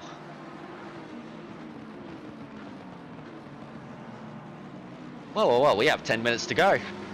All of a sudden, we've gone from an hour to go to 10 minutes. High flyers and you're having fun. Well, you said it at the start. Ascari turns it on every single week. It is the split to tune into for sure. There's so many high-quality, fast drivers here. And even in the mid-pack, everyone's so respectful and clean. So it's been another good one to watch. Yep. And hearing that Sneakers has a 9 seconds of total damage, as that is late on the brakes on the Lamborghini of Raschuti on McKellar. But McKellar holds strong and stays ahead. Nice heads-up driving. Really good from McKellar, because he could have been murdered if he tried to take the apex there. So he ran a bit wide. He gave himself a bit of extra space. He allowed Raschuti to make his little error and stays in front of him as well for good measure. So yeah, as you said, great driving there from McKellar. Raschuti lives to fight on another day too, though, so he's looking pretty quick here. Out of place tonight, Raschuti. He's currently P4 in the championship down here in P17 tonight, so not his strongest night, Raschuti, so far this season. Yeah, he's had a bit of a rough one tonight. Won't do his championship any good, but still, could be a lot worse as we look towards the front. And the gap between P1 and P2 is under 2 seconds. It's 1.7 seconds. With 8.5 minutes to go. We are set for a grandstand finish. Extend the race, Eric Austin. Oh, it's not bad yet. Yeah, but no, as I said, I think Becketts is going to turn it on as well. I've just got a sneaky spider tingling feeling that Becketts is going to be absolutely off tap tonight, so goodness me. Why'd you get bitten by today, JC? I wish I got bitten on the neck by something. Raschuti up the inside of McKellar. McKellar still holds strong. But yeah, McKellar defending nicely here, but Raschuti looks really quick. He looks like this is it looks inevitable. Yeah, this is the move. And Raschuti has got it done nicely. Here's Bendik on Nipris. Runs deep, but will get a bit of a nicer exit. You'd expect, no, just probably hits the apex a little too early on the second part of the corner. So has to hold behind for now, and JC gets a stop and go 30 for ignoring family friendly streaming. Hey now. He was just talking about getting bitten by a spider so he can get his spidey senses. Yeah, that's right. It was PG, wasn't it? Well, I mean, the Spider-Man movies are rated M half the time, so it's a bit debatable. I think that was down to your interpretation, Alex. Could be. Maybe I'll come round and bite your neck. No. I am rather underaged for that. All right, I'll go get Firelord then. Oh, Don's in chat. Oh God, I'm still running from Don after last night. Cursed him. He was having a great race. He was up and he was challenging for the top 10. And then as I was talking about him, he got booped from someone. I can't remember who it was that gave him a good old punt and sent him backwards through the field. So I feel bad for Don after last night. Good old Curse got him. Lamb is right up behind Herbert here. This is not 7/10. No way. This has been closed down. I'd suggest the next time we go past a mini sector or so, the next time the time board updates, we're going to get about a 3 or 4 tenth gap here. Lamb is really closing in on Herbert here, and we talked about how difficult it is to overtake, but if there's any car that can get an overtake done into some of these really heavy braking zones, the Porsche is that car. So 6 minutes to go, and as you said, Alex, in for a barnstorming finish. This is going to be a cracker. Well, I mean, the Porsche also has plenty of tyre life left. Those tyres on Herbert's car will be absolutely shot, having gone nearly 50 minutes now. And Lamb, one of the last cars to pit, so yeah, as you said, he's a freshie. He's feeling good. Oh no! Oh no! Whoa, no! Speaking of worn tyres, that is as worn as they get. Regan Herbert loses the rear end in front of Lamb as he chased him around, and there you see, just got a bit too much curb, potentially. And Lamb did well to avoid the slowly rolling car there of Herbert. Interesting that he didn't hold the brakes there. Just wanted to get off track potentially, but with Lamb that close to him, you would suggest that holding the brakes probably the better option. But Lamb did nicely to respect the spinning car in front of him and avoid him, and he gets to carry on into the sunset. So with 5 minutes to go, Lamb takes the lead and now looks like he's going to walk away with this one.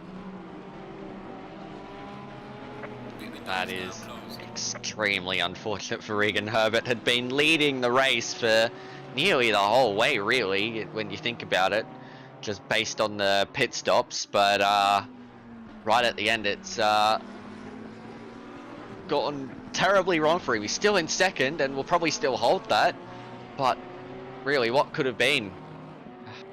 And look at that radar, 30 minutes time, it will be wet. Well, In Ascari. That's 30 minutes from now. That's when Becketts starts. So get ready. Get ready for rain in Becketts. Wonderful. Good to hear. Well, that definitely closes things out a bit on this race. Still 4 minutes to go and still plenty of action going on further back as we look at Charles Clark and McKellar. Yep.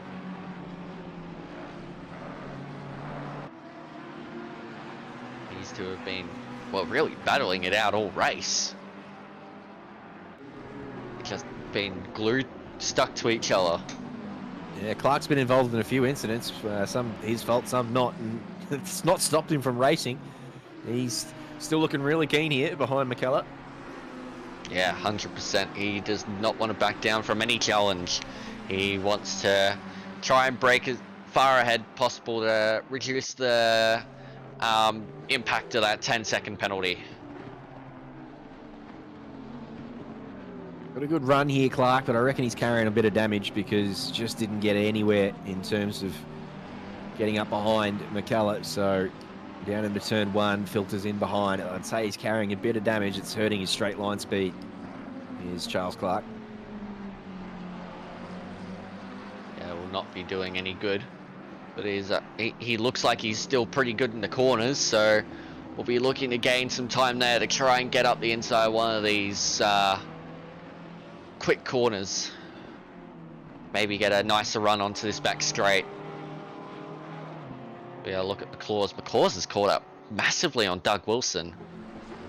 Laws is having a cracking race, leading Pro-Am, but inside the top 10 as well overall, and as you said, putting pressure on Ruggrass now. So, yeah, this will be a huge result for McClaws if he can bring it home. This will take him into the lead of the Pro-Am Championship with Ben Dyke further back through the field. Well, I say it will, but I'm not sure how the drop rounds will shake out, so I won't pretend to know what's going on there. I've got my abacus on me at the moment, but they are separated by no more than 6 points. So I think McClaws, as he looks up the inside of Ruggrass here for another one, and up into P, although a bit deep on the brakes, and Ruggrass comes back, although he misses the turn-in point for turn 2. So a bit of back and forth there between McClaws and Ruggrass. They sort it out. Wilson manages to hold it through turn 1, but then gets it wrong in turn 2. And McClaws moves up to P8. Well, would you believe it? We're about to get to the last lap of the race soon. I reckon we'll have... Well, what? You'll see Lamb cross the line very shortly to commence the final lap of this race. Leaders on He final crosses the line now. We'll start the final lap, you'd expect. McCullough running a bit wide into turn 1. He's lost his spot to Clark, so Clark to B17, McCullough down to 18, but this is the battle up ahead of them. They're about a couple of seconds up the road. Nippers, Ben Dyke, Raschuti, all involved. Van Dijk wants to get past Nippers here. Every week he wants to get past the Bill.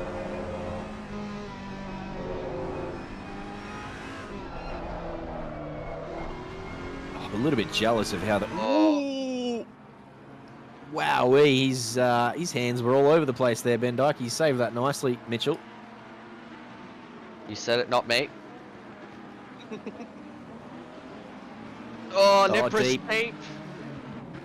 Deep from Nippers. Oh, the rejoin. Don't know about that. Now, that's a bit different to the original rejoin. I feel like he was entitled to that piece of track. He'd rejoined in front of Raschuti pretty cleanly, I thought. And then I don't know whether... again, I don't want to get involved.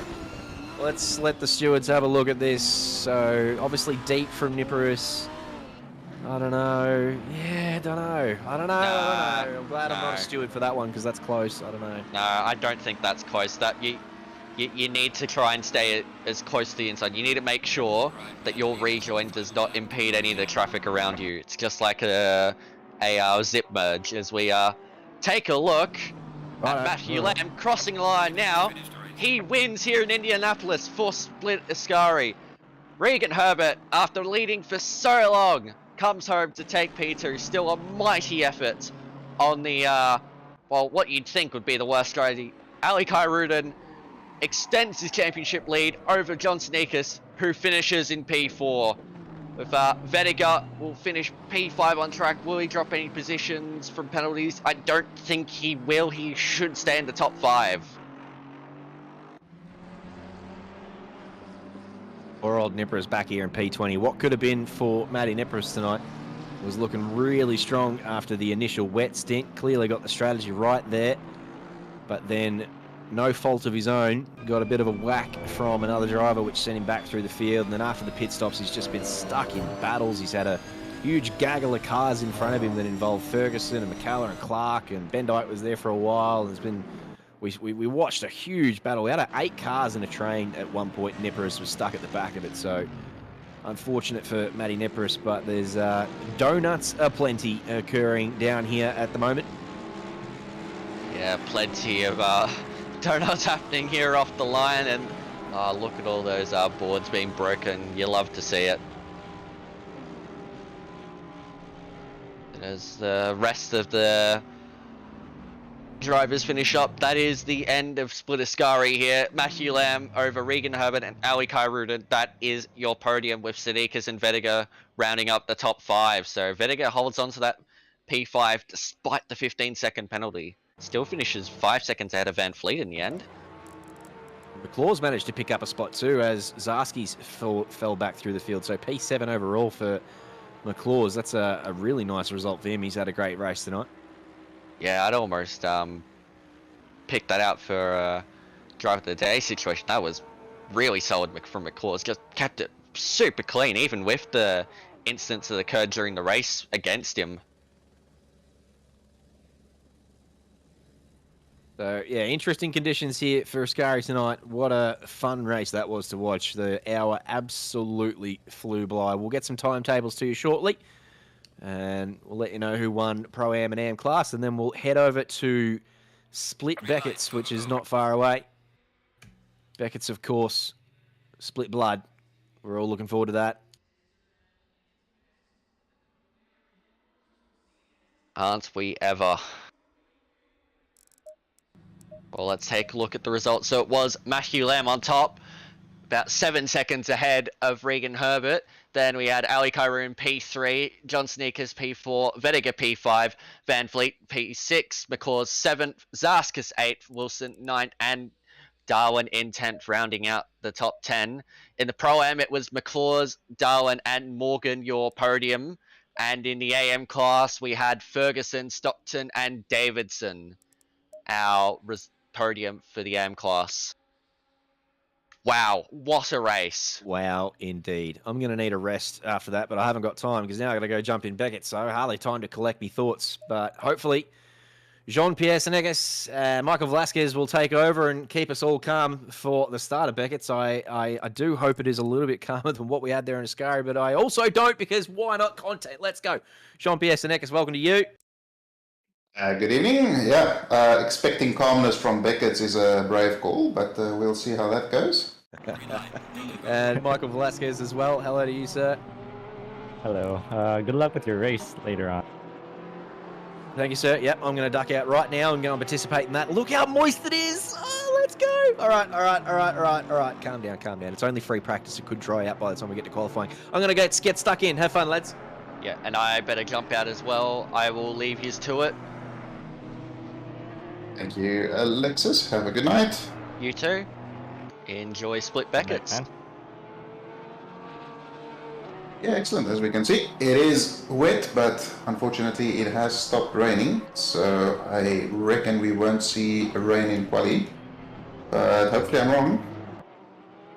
Yeah, I hope you are wrong, because some rain would be nice.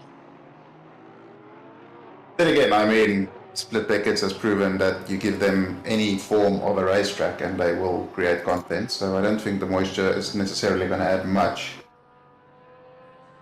Yeah, content is good, but yeah, we'll see. Some interesting points for such content will be turn 1, definitely. Might see quite a chaos. Maybe yes, maybe not. But yeah, we'll see. Actually, our split was pretty... There's a picture in the chat room somewhere where we were like, I don't know how many wide. And it's such an awesome picture, and yet we all survived that. Yeah, I think the good thing is it tightens into the corner, but there's enough runoff to sort of, even if it's on the grass, to avoid contact. So you can send it fairly wide on the straight and still manage to survive. But yeah, I don't know. Becketts has proven over and over again that they're in it for the content, and we love it. So let's see what happens. But I'm gonna put my money on a dry quali, and it'll be interesting to see. I'm not sure who is P1 at the moment. I'm surprised it's not Jacoman or Samuel. So it might. Who is that? I'm trying to guess who would be that fast.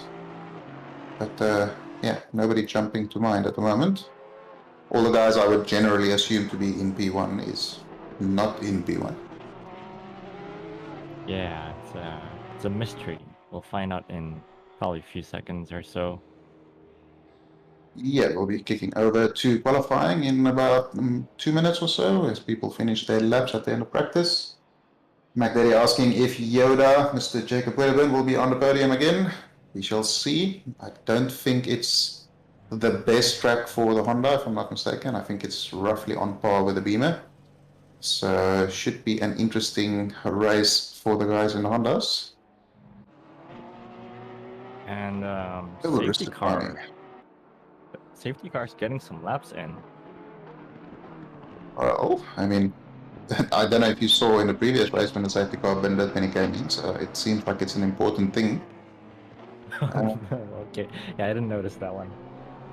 So yeah, as we see there, Rialto Stefani currently half a second clear in practice in the Ferrari. So not a surprise to see the Ferrari up there. Yeah, going to be a challenging day for anybody to get close to Stefani, I would say. Yeah, I heard it's quite a fast car. I'm not sure if in terms of race pace, but over a lap, it's pretty fast. Yeah, even in race pace, in the LFM Pro Series, the race pace was like high 33s, low 34s for Group B in the Ferrari. So Okay. yeah, no, it's a little bit in a different in the right hands. Obviously, there's still some skill involved, as we see Shady there with an epic drift into the pit lane. Yeah, that's a thumbnail. Yeah, that's an epic one. But yeah, I know people don't like to mention BOP. It's some kind of a dirty word, but oh, I was wrong. I was very wrong. It's wet. Excellent. Nice. All right, everyone, prepare your snacks, like popcorn or something, drinks as well, because it's gonna get interesting for quali at least. Yeah, hold on to your butts. Let's see, this is gonna be fun. So yeah, I wanna get some predictions going. I think it's a very safe bet saying a Rialto in a Ferrari will be on pole if he can get a lap together. Let's get some predictions from chat. Who are we seeing on pole? Anybody have a wild horse that they want to call in? Your comments also safe bet, considering how dominant he has been this whole season. But we'll see first. Yeah, Giacomin is always a good bet. You have Sherry Samuel, who's always up there. Hasnam in the Ferrari, he has great pace when he turns it on, so he's also a good shout. Of course, don't forget Yoda in the Honda. Have a couple of very fast Ferraris in Johnson and Bartlett. So yeah, it could be an interesting quali battle here. Yeah. Oh, speaking of, how's the top speed like in your BMW yesterday? I honestly couldn't tell you. I didn't even look at what the top speed was we were getting. I'm not sure. I'm not sure if there's a massive delta in terms of the top speed difference. No, I don't think so. I was running high wing as well, and it's quite hard to overtake if you don't have the exit, especially coming out of the second last corner, which I was struggling with. But Yeah, it's very hard very hard to follow through that final. Ooh, Stefani with the drifto. Yeah, it's very difficult, as you said, getting that exit out of that second last corner and following closely with the loss of aero through that final corner is fairly tricky. Yeah, it's super tricky to overtake here, that's for sure. and probably have to run a lower wing as well just to get some extra top speed, but it's going to cost you through the windy sections of the infield. So it's, again, quite a compromise, especially here. Yeah, it's difficult because there's only really one straight where low wing will benefit you, but the rest of the track is fairly technical, and there's not a lot of high speed sections. So I think it's safer to have that fast middle sector, final sector, than it is to just be quick on a straight, basically. As you can see, Rise has his hands full that the steering wheel is going crazy. It looks like he's driving on a pad, but he's actually on a wheel. Yeah, such a very sharp turns on the wheel. Yeah, it very resembles gamepad almost. But yeah, Porsche's very hard to drive. I can't get my hands or get my head around driving the Porsche. Yeah, I've given it a shot a couple of times, and I think I've lasted about 8 corners one time. That's about as far as I got. So just my my baboon brain can't quite figure out how to make it go around the track, so I stick to the front engine cars, because it's a little bit easier. Yeah. Polar card would be something though. I've tried the Porsche challenge thing, the special Yeah. event on Polar card, and I just can't survive that fast right-hander after the back straight. Just always spins it. Yeah, that sounds like the Porsche at Beauregard, I think. I think it, especially on a pad, that's going to be really difficult because you, from what I understand now, this is speaking as a complete Porsche noob, but you need a little bit of that sort of throttle, like a 30-40% throttle blend to go through there. You can't come off completely, otherwise you instantaneously die. Oh, that's a little bit deep into turn 1 by Rollo there. See, it is very tricky. Drop. So he is currently in pole, but so far only one other person has set a valid lap, and that is George Fowler. Yeah, we were racing with George Fowler during the Paul Ricard 8 hour in one of our stints, and he was very fast in the wet stuff. So I think he likes these conditions. He goes very fast when it is moist. So we go on board here with. Sorry, go ahead. Yeah, we'll just. Oh, there we go. I was about to say, I'll probably expect pole from Giacomin as he does with a 49.5. I suspect we'll see those times come down maybe another second or so as the wetness on the track starts forming a bit of a dry line for people to go faster on. So this is going to be a very important session to get a lap in as late as possible. Epic shot there of Giacomin drifting onto the straight there. And the different lines being taken through there before the long hairpin left-hander, because I noticed, at least compared to mine, like you guys go pretty like shallow into the turn as someone goes off there. But yeah, I would usually have a wider entry compared to you guys, and that's something you have to consider, especially during the race, because you know, if you have two different lines going faster than the dude in front of you, you know, it might end up in an accident. So that's something to watch out for, as that's a slight slide. Yeah, it's one of those tracks where, as you said, a couple of different lines through the corners, and especially that long left, I don't want to call it a hairpin, but that sort of horseshoe left-hander there before the back straight. There's a couple of different lines there. You can go wide, but if you go wide in a race, it just invites somebody to poke a nose up the inside. As we see, Aristofani a second clear of Giacomin. That's fast. So yeah, the gauntlet has been laid down. I'm not sure Giacomin is going to be able to respond to that, but there's still quite a bit of time left, so we should see some improvement. Bartlett puts it into P3 there. Yeah, basically everybody out on track now, apart from Herod after his little excursion.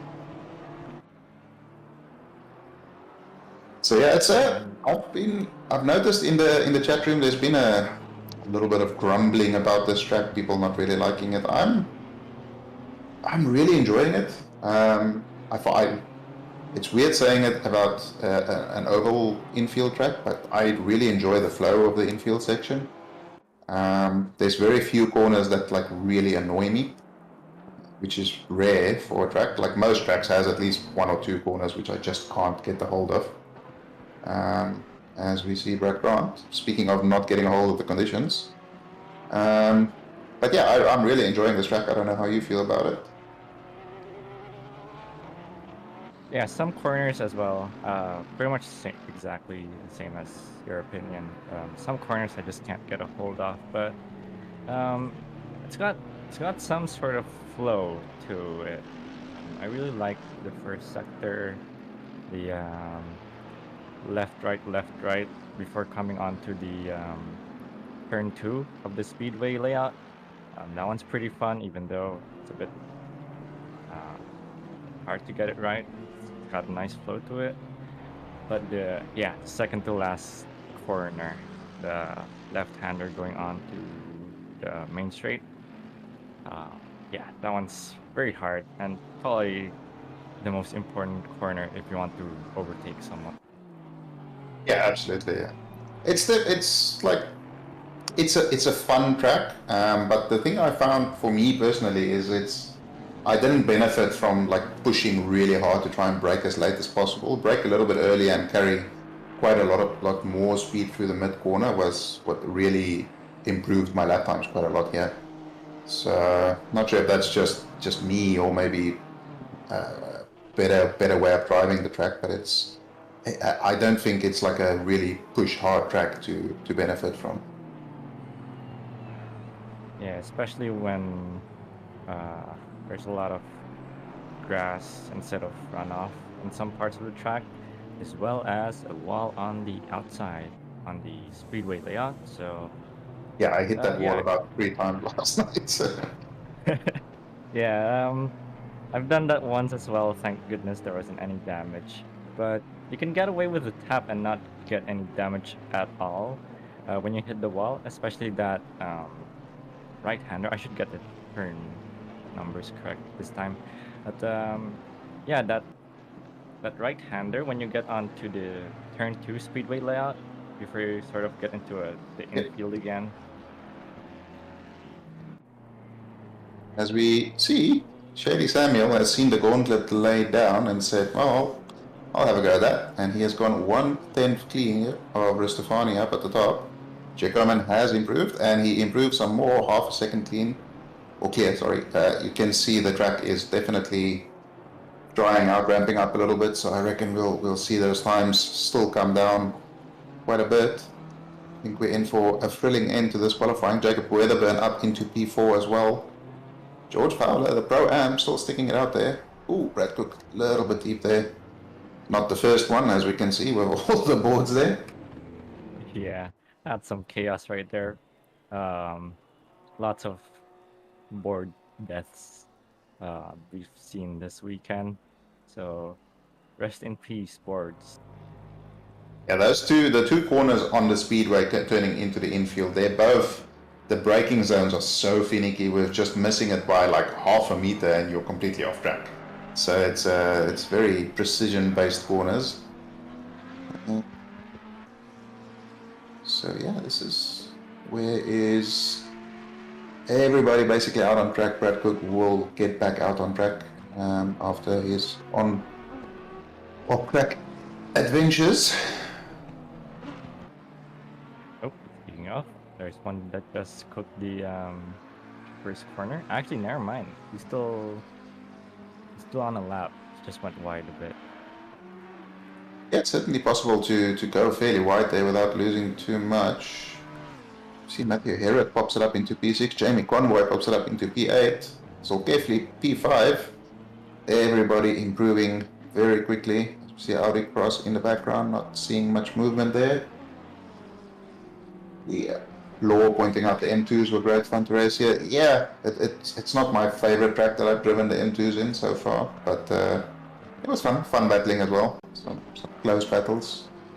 Jacoman has improved again and he is boxed. I'm not sure if he'll have enough time to get around again. Maybe he feels confident that nobody will close that 7/10 gap. Yeah, that's a huge gap, but not the largest we've seen from before. Yeah, lots of people improving, and there's been lots of changes on who's on pole. So yeah, probably gonna go down to the last second to see who's on pole. But Gio Coleman 7/10, I think is pretty comfortable in there, but we'll have to see. See, he comes out of pit lane, he rolls onto the track. He's gonna have enough time to get around for one more lap. Gonna cut it fairly close, but it'll be interesting to see if he can get the tires up. He might have played this brilliantly in terms of, oh, so carefully, doesn't hold on to it. Great 360 though. Oh, and that has, oh, that's a wall. Oh no. Okay. It was not fantastic heads up driving there. by them, but Yeah. I think Irfan will be improving on this lap. So Stefani is still lapping. Samuel has improved, but only by about 0.04 of a second, so that's not enough. Stefani is just starting his most likely final flying lap here.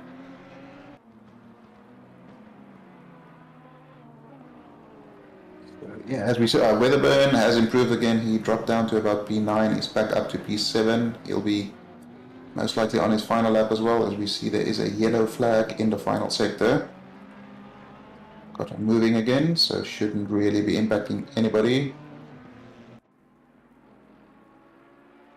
Bilkep, he's called it a night. Yeah, called it a night. He's in the pits, not looking to improve on his lap times anymore.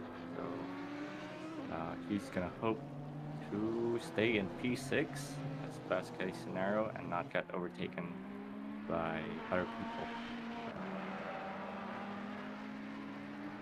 Yeah, I think after that incident he ran out of time to do another lap as Winter now pops it up into P5. Oh, good save, Stefani, but that is probably going to end his run to get pole position. Bartlett has popped it up into P3 in the McLaren as well. Oh, just touched that curb. Oof, that looked like he was spearing straight off into that wall. Very well held there.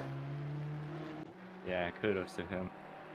See, as he crosses the line, if he improves, he does. Even with that moment, it's only a 10th off. Can you imagine if he didn't have that moment? That is a fairly certain pole, I would say. George Fowler looking to improve. Everybody ahead of him improving. Weatherburn back up into P5. George Fowler puts it on pole. Well, that is not something I would have called. But Giacomin is still on a lap.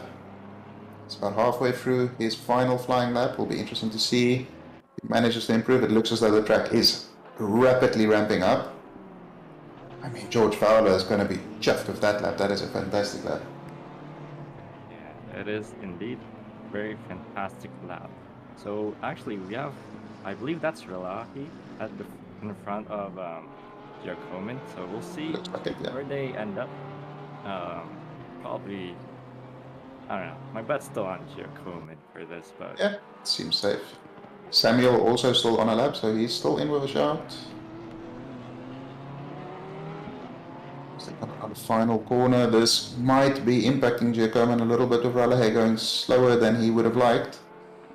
Final corner must be very tricky in the wet. Looks fairly planted there as they come across the line. It will be Ralahe going first, Giacomin. And Giacomin does not manage to do it. He has improved ever so slightly, but not enough. Puts it into P2. Ralahe not really able to put a lap together. He's still in P15. Samuel also not able to improve. so that sums up qualifying. So Fowler P1, Giacomin P2. Is this the first in the season where Giacomin's not on pole? Not sure actually. I feel like Shady has gotten a pole position before, but yeah, Shady Samuel had one and Ralahe had one, although I'm not Wait, sorry. Actually, no. Brad Cook got a pole. That might have been a reverse grid. David Barker has been on pole. Ralahe, Samuel, and Giacomin. Giacomin's only been on pole twice so far this season, so his race pace has proven superior. Yeah. But yeah, as we wait for the countdown, have a quick run through of the current standings here. Quite a competitive split. Top two is Luca Giacomin on 612 points, Shady Samuel 527, Nerusana Ralahe on 392 with Ben Vinton just behind him at P4. And the Pro-Ams, George Fowler dominating that championship so far. Well, I say dominating, is about 25 points clear of Pete Viney and Imram Zolkefli, who's about 20 points behind Pete Viney. And then in the AM class, we have Damiano Thirklini in 177 points, Nick Miller on 125, and Rafael Shoa on 122. So some close battles. Some of those competitors are missing today. But yeah, it's a fairly competitive split. Yeah, and actually, it was raining a couple of seconds ago and then just stopped. So yeah, drivers got 1 minute and 18 seconds to set their strategy. We've seen some wet runners last split, and some dries. So I believe the second place was on the wet tire during the start. Was it correct? I think in the top 5 or the top 6, it was only really Matt Lamb and John Sonicus on the dries. Everybody else started on wets. But I suspect we'll see everybody start on the dries here. The track is already on damp. There's no more rain forecast, so that is definitely the go-to strat. If you start on the wets, you'll be having to pit within 2 or 3 laps. So I don't think it's worth the gamble. Yeah, unless you really want to, be very lucky and try to push your way on the wets at the start. The dry tires are the more conventional option, I would say. Yeah, it would be going on the wets when the track is damp. Generally, when the track is damp, the dries are faster than the wet, or it's roughly the crossover point. So you're going to have maybe a lap of benefit, and then you're just going to have pain after that. So it would be a brave call. I'm sure as they put away, we might go through and see if anybody has taken the chance of starting on wets. Look at Jacoman. Still playing on pit. He has finally gotten going. For a second, that may have been some technical difficulties, but he was just half asleep. Perhaps. But yeah, good thing that he's going. Would be a shame if he didn't. But yeah, good thing he's going. P2 still on the front row, so might go for an overtake on the outside. Yeah, certainly. I think this is one of the few tracks where starting on the outside is probably a benefit.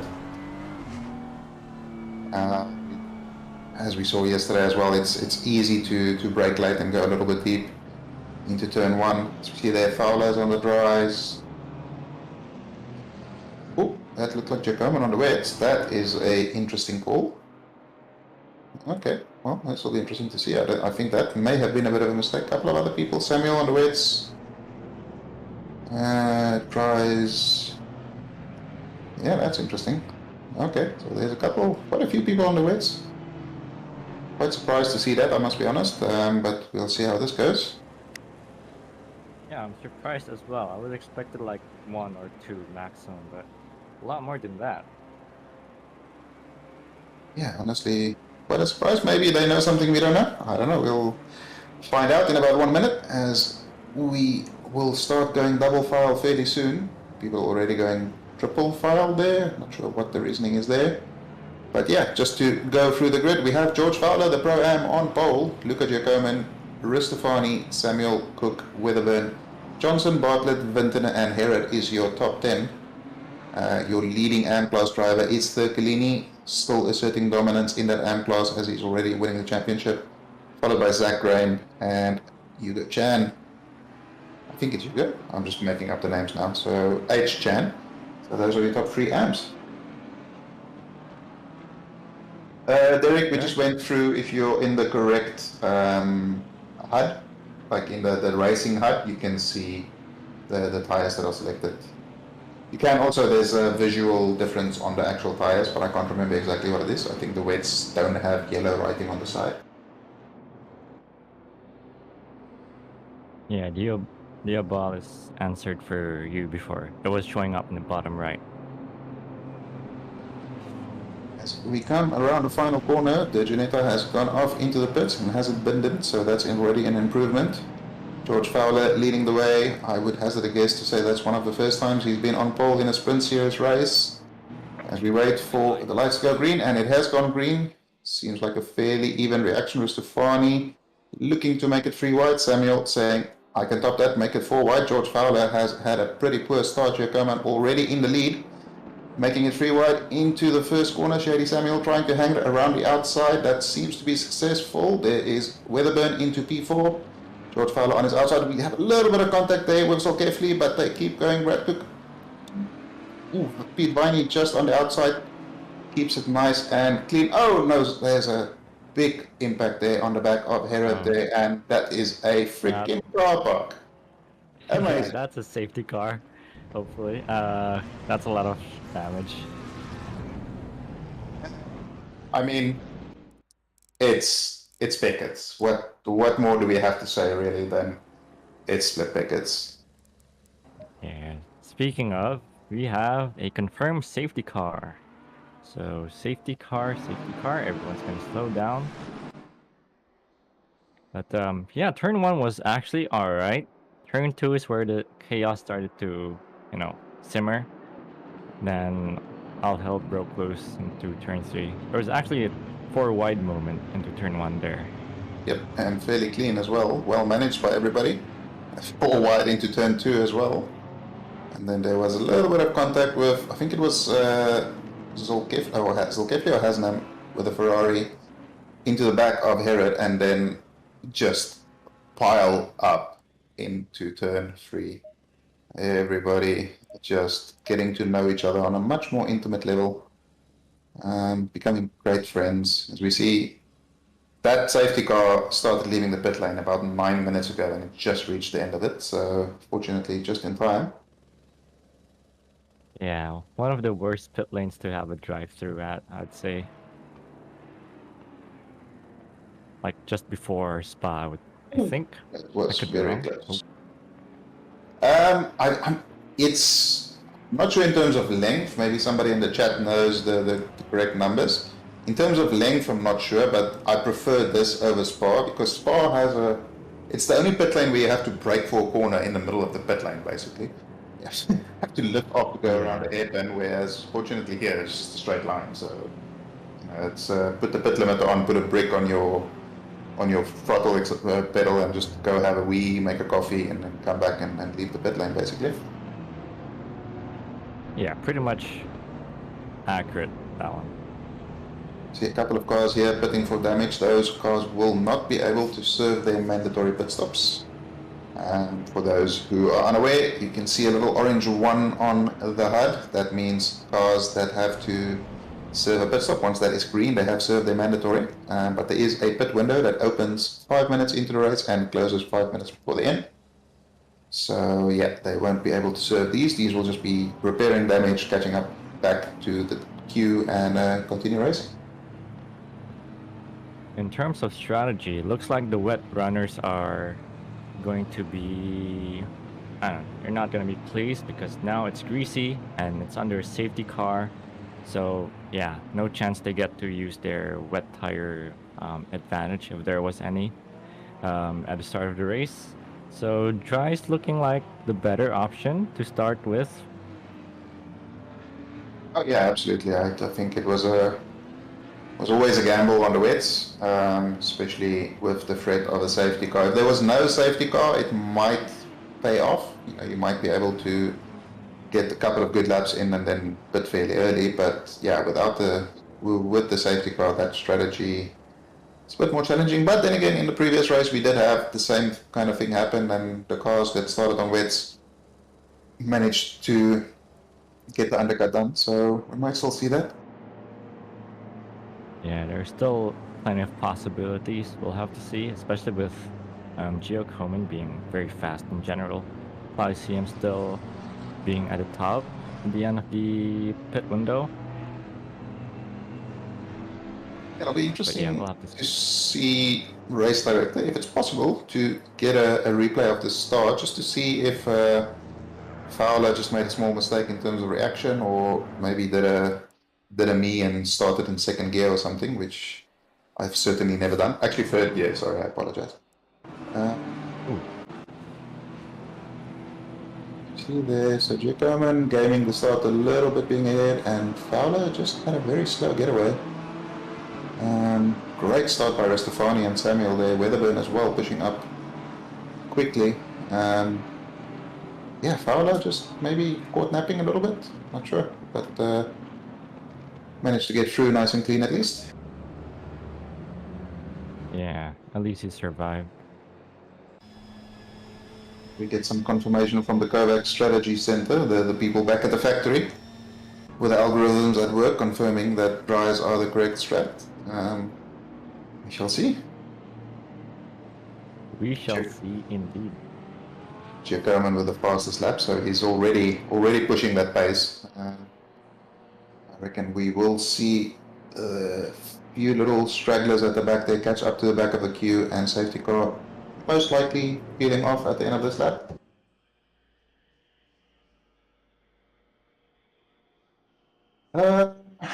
Yeah, Diebold it might be, but I don't know. He was the only one of those top guys who was on the rise, or who had such a poor start. So yeah, I'm not sure. Might be. Yeah, could that's a possible reason.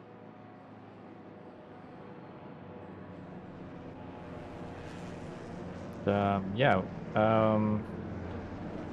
it's really a gamble going on the wets, but usually especially if you have lots of race experience, you'd probably be leaning more towards on the dries, considering the weather. Stopped raining like with 1 minute and 30 seconds left in the intermission time before the race actually started. Yeah. And yeah, it's just mostly cloudy and track was damp, so considering all of that, I'd probably go on the dries. But yeah, again, The big sorry, risk go ahead. that you run is starting on the wets. You're quick for a couple of laps, and then you have to pit early. And with the pit loss here and the way that the field is going to spread out, you basically guarantee that you're coming out in traffic. So that's the risk that you take there. We see confirmation from the Lord of Fire that the safety car will be entering the pit lane at the end of this lap. Yeah, Don, it's always fun when you have a first lap incident and you're doing a comeback drive. It's good fun. Not sure this is the best track for that. Honestly, it's so tricky to overtake here. So it might be a bit of a frustrating day for the likes of Cook and Zolgefli and Ventene. As we see, Zolgefli with a 10-second penalty, as well as car number 19. Not 100% sure who that is, but yeah. So 2 penalties handed out already so far.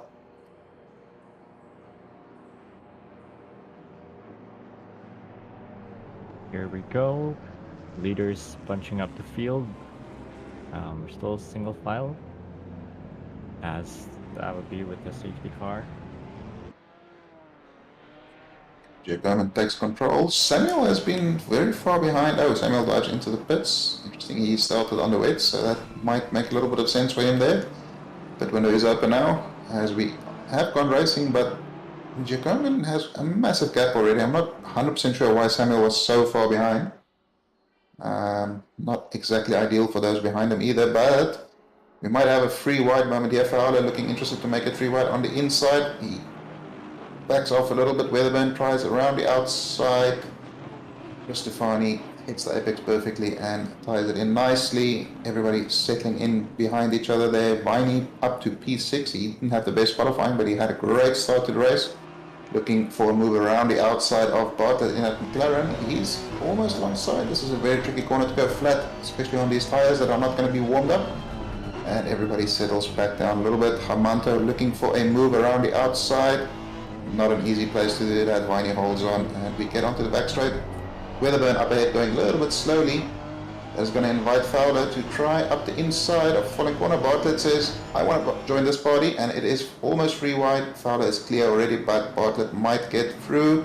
Sends it up into the inside. A little bit of contact through. That might be a bit of a push pass. Viney takes advantage, gets through. This is great racing by all of them. A little bit of a wiggle there from Viney, but keeps it going.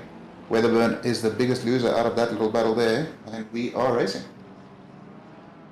It's some epic battling in the first lap after the safety car. That's always nice to see. No major contact yet, thankfully, but depends on content. But yeah, this is some epic battling. I like to see this. Not sure what was wrong with Weatherburn on that lap. If he just maybe didn't switch on his tires properly, he was definitely struggling a bit more than those around him. Lost out, but we see he dives into the pit along with Parker. So yeah. Oh no, Berlahi with a stop-go penalty because he served his mandatory pit stop under the safety car. So that's a big nope. And stewards are gonna give the stick. Yeah, it's an unfortunate one, but I mean, we're all aware of the rules. It's made very clear. So you break the law, you face the penalty. So he will be pretty much ruined from this race now. I mean, he's doing an additional pit stop. So yeah, that's pretty much the end of his race. I would say Giacomin, Weatherburn, Barker, all in the pits. Stefani, your current race leader. Bartlett about 2 seconds behind him. Fowler another second behind that, and Viney following closely behind Fowler.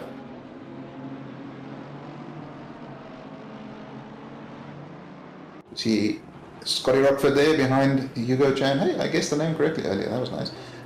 Rockford making him think about the move, but nothing going there. Quite a tight little battle pack here as we see Grant and Zach Graham go side by side through the little S's there. That's going to compromise Grant's line. Chan pokes a nose up the inside. Does very well to avoid contact there. This is a very difficult place to go side by side, but it's also a great place to set up an overtake. Will Graham dive up the inside of Grant here? He tries to go for it, pokes a nose in, a little bit of contact, and a big old shoulder barge off the track with a rejoin there that compromised Chua, I think. Who is that in the Ferrari? No, that is Vintner. I have no idea. Lau, sorry, that's the one I was looking for. So yeah, as we see Herod here already up to P14 after pitting on that one, so he's making hay while people are diving off all over the track. Graham was in a good position, but yeah, that overtake was nearly impossible to execute, and especially since you have the big curb on the inside, he just bounced off of that and made contact with the guy who was trying to overtake. Yeah, that was Grant. I mean, Grant took a semi-defensive line. He still left enough space for a car on inside. As we see, Cook dive up the inside of Grant there. Manages to stay clear of him. But yeah, Grant left the door open slightly, and that invited Graham in, but unfortunately he wasn't able to quite put it up. Grant is off. That is not the line you want to take. That is going to cost him at least 2 or 3 positions.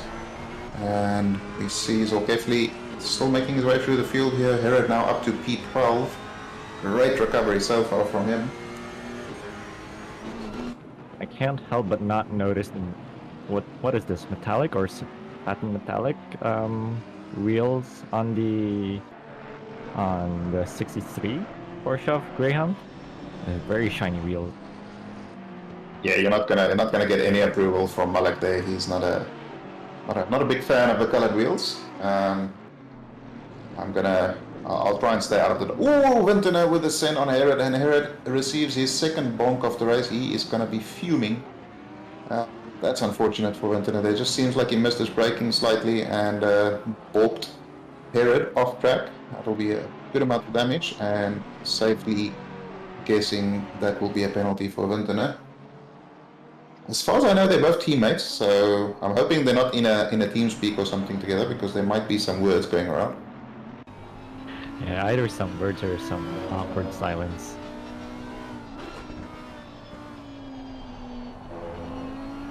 See up here, Thurcolini running in P6 currently. There's obviously a couple of people who have already pitted, but he'll be loving life at the moment.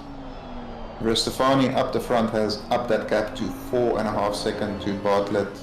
Paula and Viney, all of them sticking fairly close together. Hermanto still part of that little battle pack. Yeah, there's a couple. Sorry, yeah, go ahead. Yeah, Joe Coman got 10-second penalty for speeding in the pit lane, so this is gonna make us race just that bit harder since you have to make a 10-second. Oof. Luckily, That was pulled it close. up there. That was close. Yeah, maybe Giacomin is tired of playing on easy mode, so it's just getting like a 10-second ballast to make it a bit more interesting. Ooh, Winton with a great run behind Lau there. Should be able to make this one stick if he manages to hit his braking this time. Fairly late on the brakes, gonna run a bit wide there. That's gonna allow Lau to get through again. Up the inside, Vintner keeps it there. Lau is gonna have to run onto the straight. Vintner will slip. into the slipstream and potentially attempt another overtake into turn 1. He looks like he has great run out of there. Should be able to make this one stick. If he can just get his braking right this one time, he can make this move work. Epic battling so far, side by side, overtaking here and there from them. Yeah, And still side by side. Oh, they're still side by side. Bit of contact as well. Still side by side. Anytime now. Ooh, Zolkefli tries to poke it up the inside. That was his own undoing there. Not going to get much sympathy from the guys around him for that. Everybody keeps going except for Zolkefli, who had a little bit of enough. As we see, Zach Graham did receive a 10-second penalty for that hit on Grant a little bit earlier. You in the chat, McDaddy283, he will not allow it. Ha ha ha. That's awful. Well done, McDaddy. And car 27 as well, that is Vintner with a 15-second penalty. That will be for the annihilation of Herod. So yeah, Herod has not had the best day so far. He's been involved in some boops, and neither of them was his own doing. So he'll be fairly frustrated and hoping the rest of the race will be incident-free. Yeah, needs to keep his head down, stay focused, just try to minimize the damage. Damage control, that's what we call it probably. We see Shaquille here with a good run onto the straight. The Aston is a bit of a beast in the straight line, so it'll be interesting to see if the Audi has the wheels. Ooh, a little bit of rubber banding there. Makes it tricky. We did see a bit of an accident yesterday on the straight when somebody pulled out of the slipstream a bit too excitedly, and they managed to put it in a wall. So luckily, Shaquille managing to avoid that one.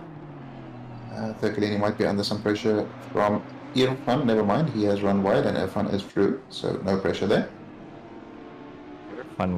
Irfan's ping is through the roof.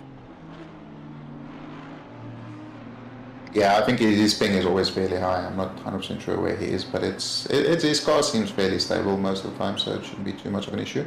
I say that as he grabs around the corner. Yeah. Oh well. At least so far he hasn't caused any incidents, so you know, there's that. Yeah, there's still time. There's 40 minutes left. So we see Shady Samuel. He is 3 seconds clear of Giacomo. Giacomo obviously still has that penalty that will be added on to his race time at the end of this. It'll be interesting to see the pace difference between Samuel and Rustafani, who is up front, whether Rustafani will be able to build a lead and come out ahead of Samuel. Yeah, and because of the start of the race being damp, also have to consider tire pressures and the strategy, because probably you still want to go for a full dry setup anyways, but maybe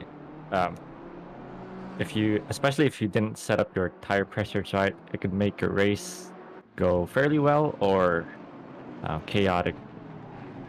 As we see Rustafani there getting held up a little bit by a backmarker. Backmarker gets well out of the way, but that certainly cost him some time. Jumps straight back into the way of somebody there, but luckily that is actually a battle for position between those two. So he doesn't have to get out of the way of that one. But Fladdy might look at a move here, not quite close enough to send one up the inside. Stays patient, stays in behind. They do have another leader. Oh no, it's not actually a leader. These guys have all completed their pit stop, so not sure how Fladdy managed to poke his nose up into this little battle here, but he's done very well. And John asking where is Convoy? He is P25. I think he was involved in the lap 1 shenanigans, if I'm not mistaken as well. A little bit wide there from Fladdy. That's going to allow Weatherman up the inside. Does well to stay out of the way there. That was close. So Convoy right in the thick of some battles here. Looks all carefully. Ralahay up ahead. Ralahay has already served that stop-go penalty, so he's in this race. Quite He's far okay. out, but Yeah, he's not going to compete for a win, I don't think, but yeah, he can at least continue with his race. That's very wide from Zulkifli. Convoy trying around the outside, looking for a little switchback here. Zulkifli pulls it up nicely. Going to be an interesting drag race down the straight. Porsche, Ferrari, McLaren, who has the wheels? Not Ferrari, because they forget to put them up in pit stops, but still, seems as though it has the wheels down the straight.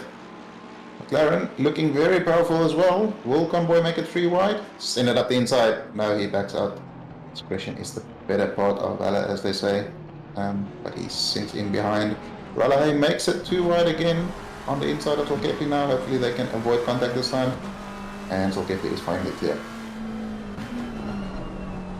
If I were in JC's position right now, my mind would be all over the place because it's a blue flag situation as well while you're in a 3-way battle. So gotta make sure you're in the right place at the right time. Try not to take anyone out as well. And yeah. Yeah, that's Matthew Herod behind him. He's obviously a blue flag at the moment, but he hasn't served his pit stop, so he's not technically too far from these guys on track. I think we've seen a pit stop is almost a lap, basically. So, it'll be interesting to see how this plays out. As we see, Aristofani crosses the line now. I wonder where is Giacomin and Shady Samuel. Will be very interesting to see how this is going to play out.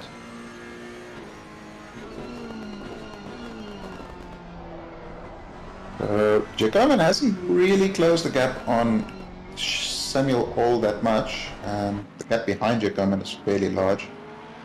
I am wondering if Weatherburn had a very poor pit stop because he's quite far behind from where he was prior to the pit stops. Yeah, that's a very ideal pit stop if he made a mistake there. That is pretty far indeed. So we see Matty Herod here trying to make his way through the traffic. Ralahay not yielding just quite yet.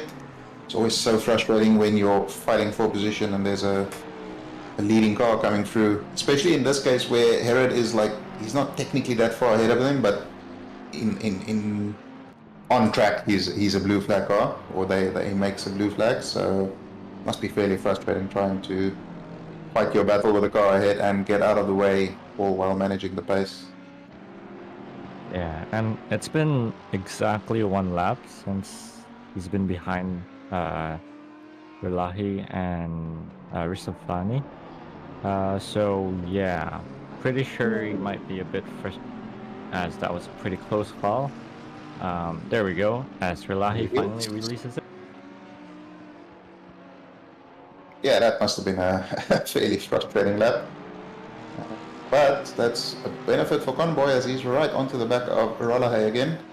Looking for a good run into the second infield entry. It's not quite close enough to make a move work there, but he'll be looking to get a good run onto the straight. He's very close behind Ralahay. Will he get a good exit? Ralahay with that Porsche acceleration gets a great exit as well. Fairly close here. I'm not sure that McLaren has the legs to close that gap enough by the end of the straight.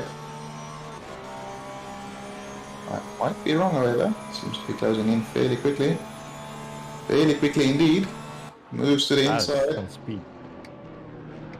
We'll Which see is on the braking marked. how the Porsche goes, and Lahi, he sticks it on the outside and still ahead. Porsche, it can brake so late. I don't know how it pulls it up, but it's quite fascinating when you watch onboard laps just how late they're able to brake as well. Yeah, I agree. Porsche things, man. That's okay. It'll randomly kill you a couple of times a race, so they're allowed to brake late, I guess. Yeah. There's only 4 penalties currently on the board, which is a fairly low number for Becketts based on previous standards. David Bartlett here in P2, he is clear of Fowler by 2 seconds. Viney dropping off the back of Fowler ever so slightly, about 3 seconds behind now, almost 4. Amanto is sticking with him here, so this is going to be one of those battles that plays off in the pit lane. 1 second gap is very easy to lose or gain in the pit stops. It's going to be quite an interesting pit cycle as we approach halfway in this race. We should be seeing these leaders starting to make some pit stops soon. think you mentioned top six different manufacturers. So yeah, I'm not gonna say the word, but cool variety of cars in the top six. Bob. Yeah, no, it's. I think it's a fairly balanced track apart from the Ferrari and the McLaren. Really, they're really a little bit in a different class, but the rest of the cars are all equally slow, so that's good. As we see, Ralahe gets a 5-second penalty there for ignoring blue flags. I don't think that comes as a surprise to anyone, really. As Hermanto, with those Porsche brakes, just goes up right to the rear end of Wayne. Oh, and as we said earlier, Porsche will try and kill you. It's up to you whether you're able to tame it, and Hermanto able to tame it in that situation, but he will be waiting for his butt cheeks to unclench at some stage. That was an epic save by him. Took a bit too much curb, got sideways, and went full out and saved it. So, yeah, kudos to him. As we see, Turcolini has slowly dropped out of. He was P6 a little bit earlier. He's dropped back a little bit. Obviously, Benny Vintner ahead of him does have that 15-second penalty that he will be serving when he does his pit stop. But Turcolini has improved a lot as the season has gone on. Of course, another one of the rookie graduates. So he gets a good run on Vintner's BMW here. Will he be able to have a look up the inside? Not quite closing up enough. But he still stays behind, still running in the top 10 with a championship contender not too far behind him on track as well in the A class. Yeah, Turcolini probably should focus on finishing ahead of his rival in the same class. So he's in a good position, but hopefully Vintner won't slow him down too much and lead him right to Chan. See towards the back there, Weatherburn, Barker, Malik, all of them within about half a second of each other. Fairly close battle for position there. And the rest of the field is fairly spread out. Barker ahead of Malik, as we see. That was Fowler, I think. Is that Fowler behind Barker? Has Fowler completed his pit stop? Would be nice to see the number, or are they right now? This might be just the field spread. So yeah, that is Fowler, car 46, but I don't think he's done his pit stop, so this is lapped traffic, unfortunately. Yeah, it's gonna have to give the position or yield for color, since it's a blue flag situation, and you don't want to get another 5-second penalty just like Elahi did. You see Luke Johnson here on the back of Gary Lau. He is one of the drivers who received the penalty for a lap 1 incident, so he will also have to serve that, as we see Viney and Vintner drive off into pit lane. Well spotted by Scon and Kans. The track is still fast at the moment. It has not gone up to him yet, which is quite surprising. It's 30 minutes into the race. So yeah, wondering if some of the lead cars are waiting for it to go optimum to get the most out of that fresh tires when they pit.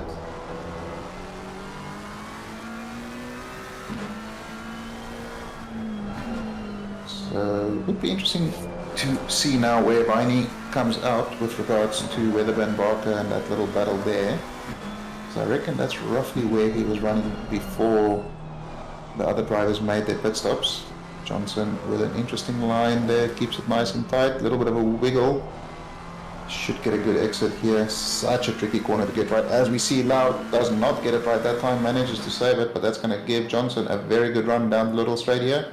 Lau keeps it defensive. Will Johnson be able to brake later? He is not. Lau does very well to defend that, compromises his line ever so slightly, but he stays ahead of Johnson there. Has to get a great run over that. Yeah. He's on the inside. Will he be able to poke a nose in? He is. Who will brake later? Neither of them. They brake at roughly the same time. Go side by side into the corner. That's going to allow Lau. That's such a hard freaking sentence to say. He stays on the inside here. It dives off into the bits behind them. Johnson's still behind him. Will the McLaren have the legs on the BMW down the straight? Seems to be getting a better exit. Let's see, Beamer with good acceleration. McLaren closing, moves out of the slipstream right at the end, late on the brakes. Beamer has very good brakes. McLaren not quite as good on that segment, little switchback. And he makes the move stick eventually, I think. Nope, Lau still keeps a nose in there. Yeah, still side by side. Ah, there we go. Oh, never mind. That's a cutback. Okay, and just gonna invite. Okay, oh, Lau is wide there. Not sure if there was contact, I don't think. Oh, Lau, careful on the rejoin. So carefully handling this little kerfuffle ahead of him. Luke Johnson comfortably ahead of Lau, who just went wide again and allows Christophan to, I believe that's Christofani, to get ahead of it. I think that was all carefully. Oh my bad. So be any else? So Herod is in the pits. None of the other leaders have pitted yet. Quite a little train ahead of Scotty Rockford here, of 6 or 7 cars following each other.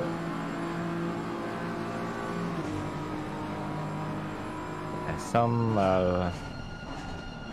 bunch of cars on the track into turn 1 and turn 2. Some cars are just alone on track, especially our leader.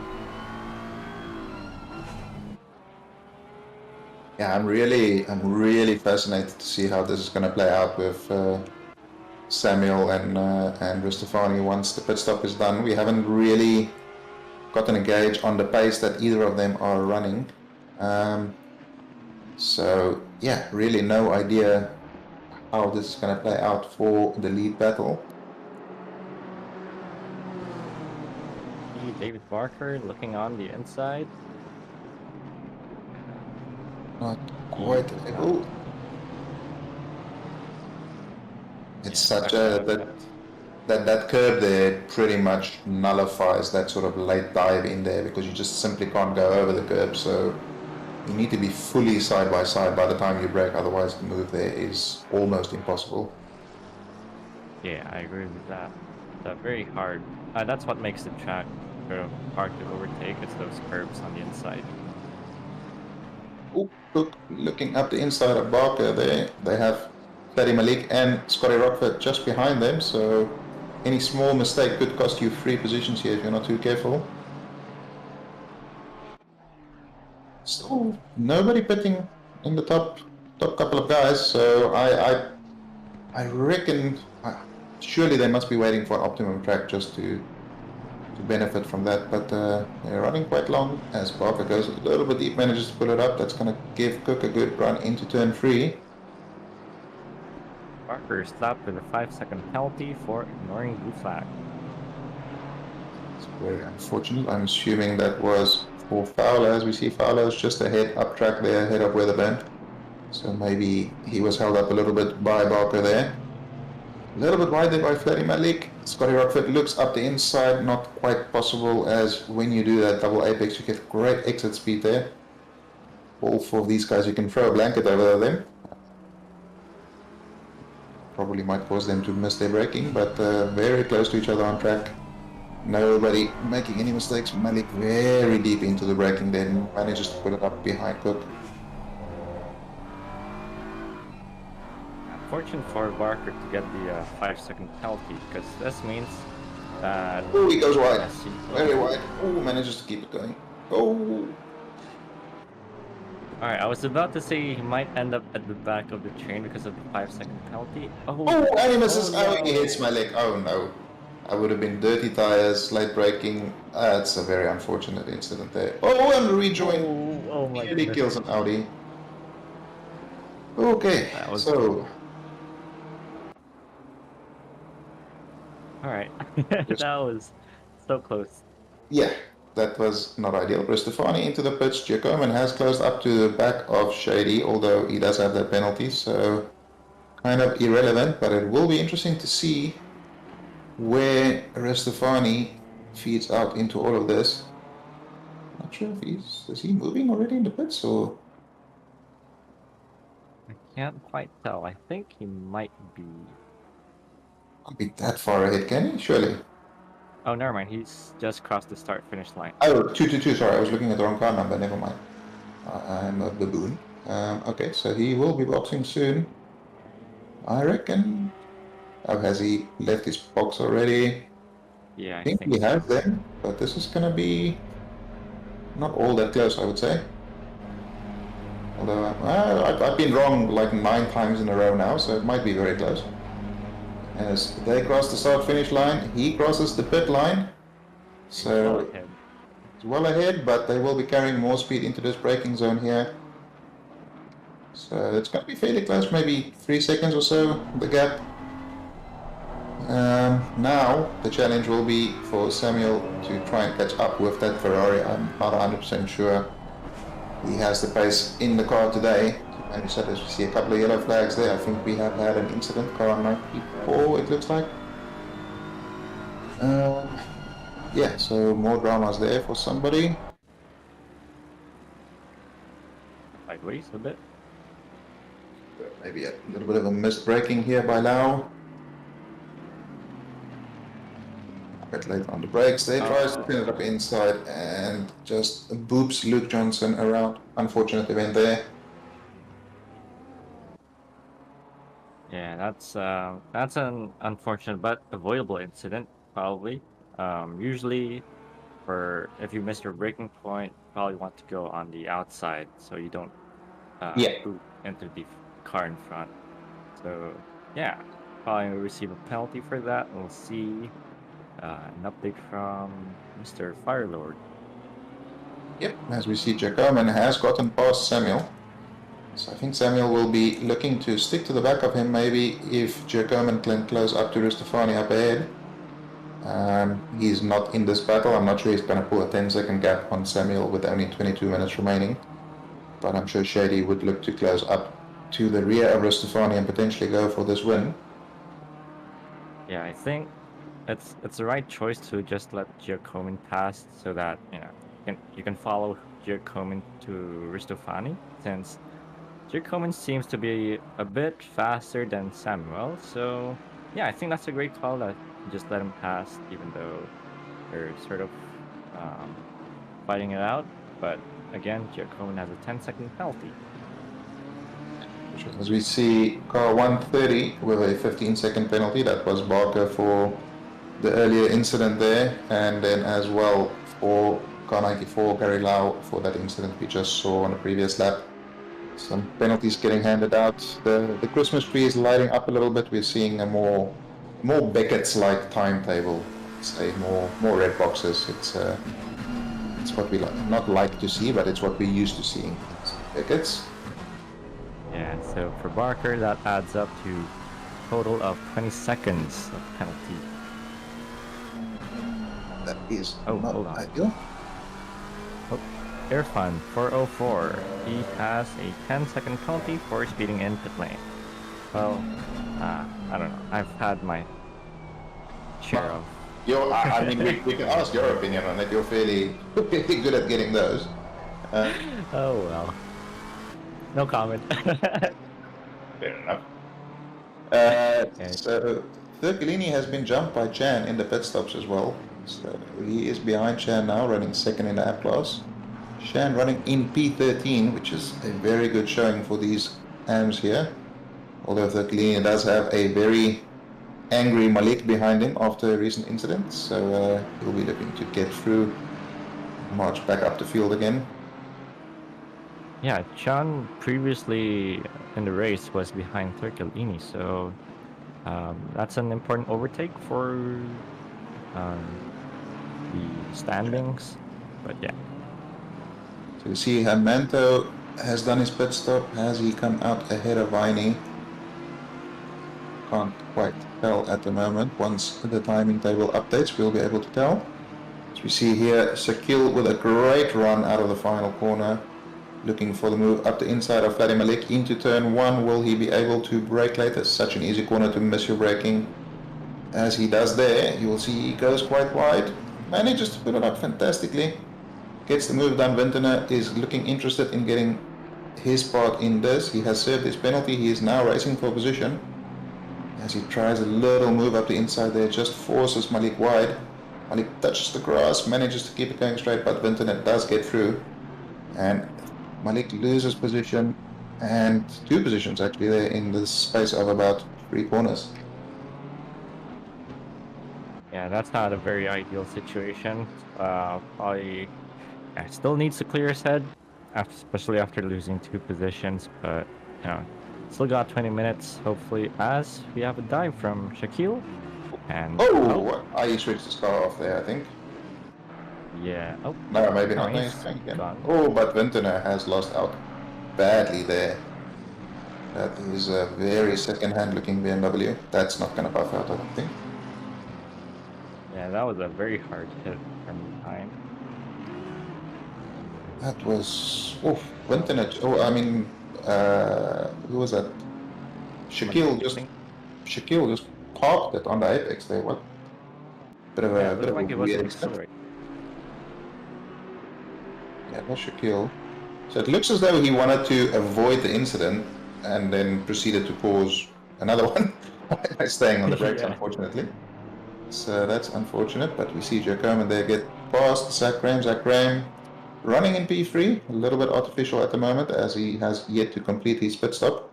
So we see George Fowler jump into the pit lane as well. Herod here. Quite a very long stint by some of these guys. Like it's 18 minutes left into the race, and they're still out there doing some laps. Yeah, that is what is known in the business as the bender strat, when you stay out long enough to run out of position very high up the field, and then you get a lot of PB time. So yeah, so it's a smart strategy for if you want some brand recognition, you know. Oh. All right. Taking it down. As we see Herod here looking for a move on Barker.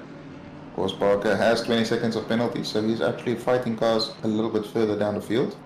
Yellow flag, car 12 has returned to the pits, so that must have been a fairly large incident, I think. Not sure who car 12 actually is. Not showing up on the leaderboard at the moment. That is Zolkefli, so his day has come even more on... Oh, Herod into the back of Barker. So... Oh no. He's had his fair share of rear end whoops. Oh yeah, sorry, go ahead. No, Herod had his fair share of getting booped up the rear so far today. Maybe he wanted to return the favor on somebody. Probably not intentional, but just unfortunate. Yeah. Barker there already with his penalty, and yeah, got spun around, so that's a lot of time lost already. Yeah, that's very unfortunate. See, Hugo Chan here, M-Class, he got past Scotty Rockford there. I'm not sure if Rockford made a mistake or this is just pure pace from Chan, but he is making that Bentley work around here. Not sure if it's the best track for the Bentley, but Chan is saying, BOP, be damned, I will perform very well. Rockford running a little bit wide there, just manages to keep it facing the right direction. Zach Graham is the final person to finally dive into pit lane.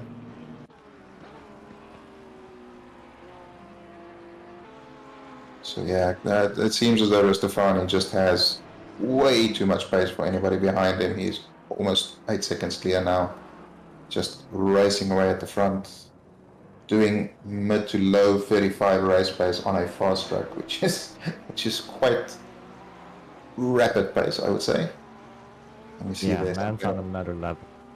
Yeah, that's just crazy. So we see the penalties come through there for Shaquille and Herod. There's 2 incidents we just saw recently, 10 seconds and 10 seconds. Not too surprising based on what we saw on track. Shaquille as well for that little stop on the track. Zach Graham still in the pits.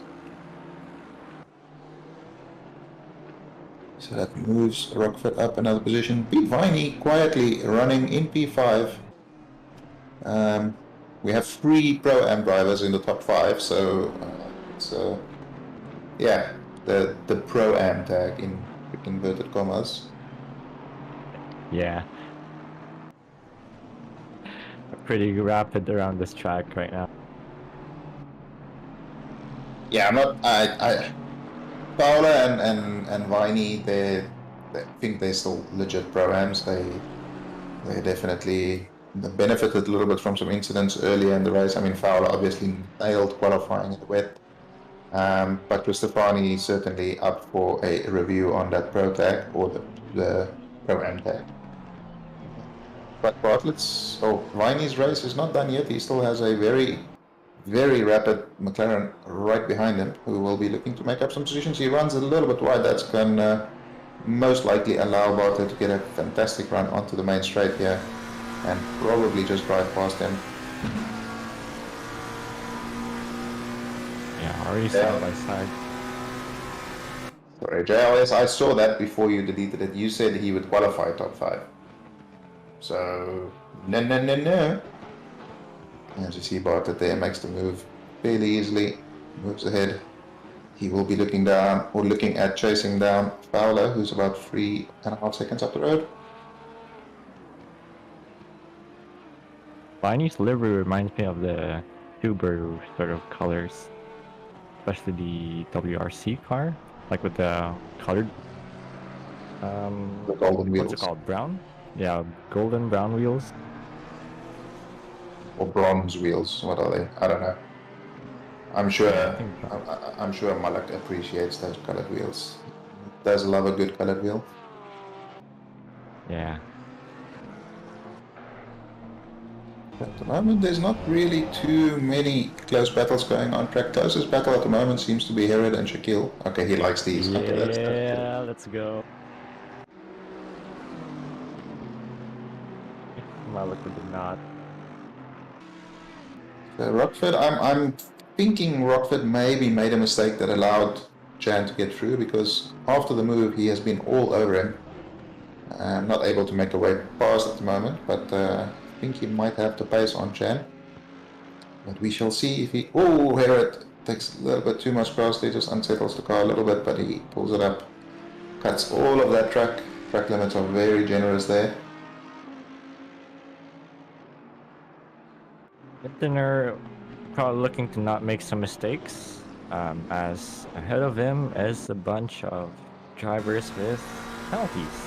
So probably look up and try to gain positions that way, just by trying to get into the 10-20 second penalty gap thing. And yeah, it might end up P15, who knows? Yeah, absolutely. Although he does have a fair amount of damage on the front of that car. I think this is a fairly standard move for Luke Johnson here. Look how small the McLaren looks to the BMW. But he is way past before they even reach the braking, jumps back in front of him, makes the apex somewhat. And he is clear. He will be looking to chase down Barker, who is not too far up the road. Yeah, that straight line speed of Vintner's severely affected. Yeah, he didn't seem like he had much in the tool bag there to defend with.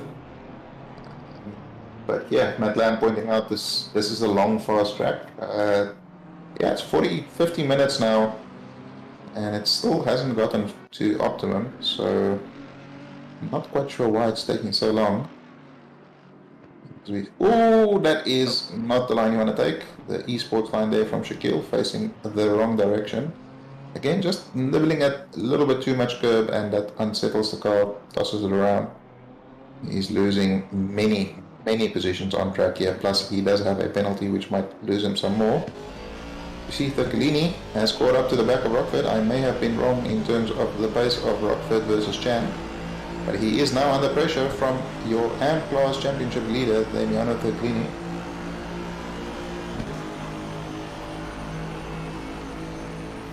Still too far, but we'll see him gain some time for the corners probably. Wait, did he take a poop on the outside wall, or was that just my internet?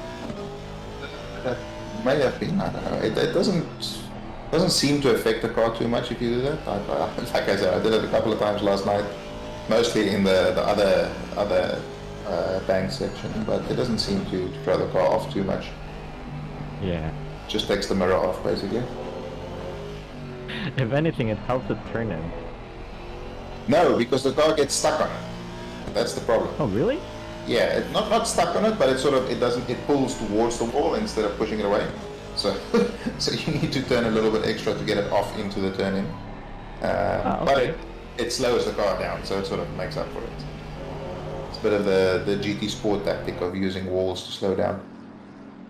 I've had a very different experience from you because when I hit the wall, I usually, already have a bit of turn in done by the time I enter the corner. So yeah, That's interesting. And yeah, there's apparently another thing I was wrong about, which is happening fairly often today. Jacoman has already pulled out 5 seconds on Samuel. It's taken him about 13 minutes, so he's trying to build that 10-second gap. I'm not 100% sure he will be able to do all of it, but it seems as though every time I say that today, the opposite happens. So he might still be able to get it done. Stefani having a little boring race of his own. He is just in a different class in terms of pace today. It's not right. Coming's not able to catch up to him. Like the gap was around 7.9 to 8 seconds a couple of minutes ago. Now it's 11.5. So yeah, looks like as long as Ristofani has, keeps his car pointing in the right direction, looks like it'll be a very straightforward race win for him.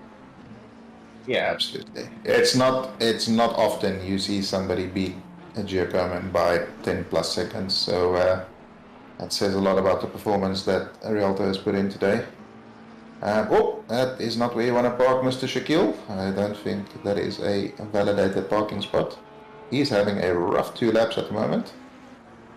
Yeah, I think the boop from the previous incident, especially on his rear end, just lost him some rear downforce, and yeah, he's going sideways here and there. Yep. As we see Johnson here, not too long ago he was about 3 seconds behind Cook. Barker, he is now right on the rear of him, looking to get a good run onto the banking here, potentially send one up the inside. It's not quite close enough to make that happen, I don't think, but he might be patient and wait for the main straight to get a good run. He's quite a lot of that curve and doesn't seem to affect him too much. So he looks for the good run there, Barker. Not the best run out of there, but we will see. McLaren seems to be fairly close or fairly fast in a straight line today, so he might be able to at least get alongside. Looks as though Barker is already aiming to defend. He does move over to the left side to defend the inside. Left side, I said? Right side, sorry. Defends it well, still ahead for now, but yeah, the pressure is still on from Johnson to overtake him, and yeah, we'll see. I don't know, probably in the next lap or so, Johnson's probably going to overtake him, especially on the straight, given the straight line speed difference. Ooh, that's pretty close. Yeah, the benefit Johnson has is he knows he doesn't have to force any kind of a move, Barker having that penalty. But he is also hoping not to lose too much time to the guys ahead, to stay within that 10 seconds and gain those extra positions. So for that he would want to get through. Interesting. Yeah, good question. How is this track still fast? Maybe they're all using hard tires that isn't dropping as much rubber or something. It's rare to see it stay fast this long. Barker with a bit of a compromised line there, but the Beamer is very good through this second last corner. So he should be able to get a good run there. That's a better run than he had on the previous lap. Opens up the final corner. I don't think Johnson is much closer than he was. I don't even think that Barker would need to defend here. Although he might still do it. He is moving across to defend the inside line. Showing Luke the outside. Luke is staying in the slipstream as long as possible. Now closed.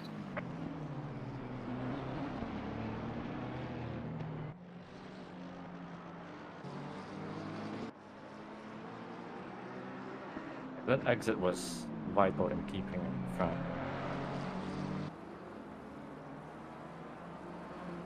Yeah, it's.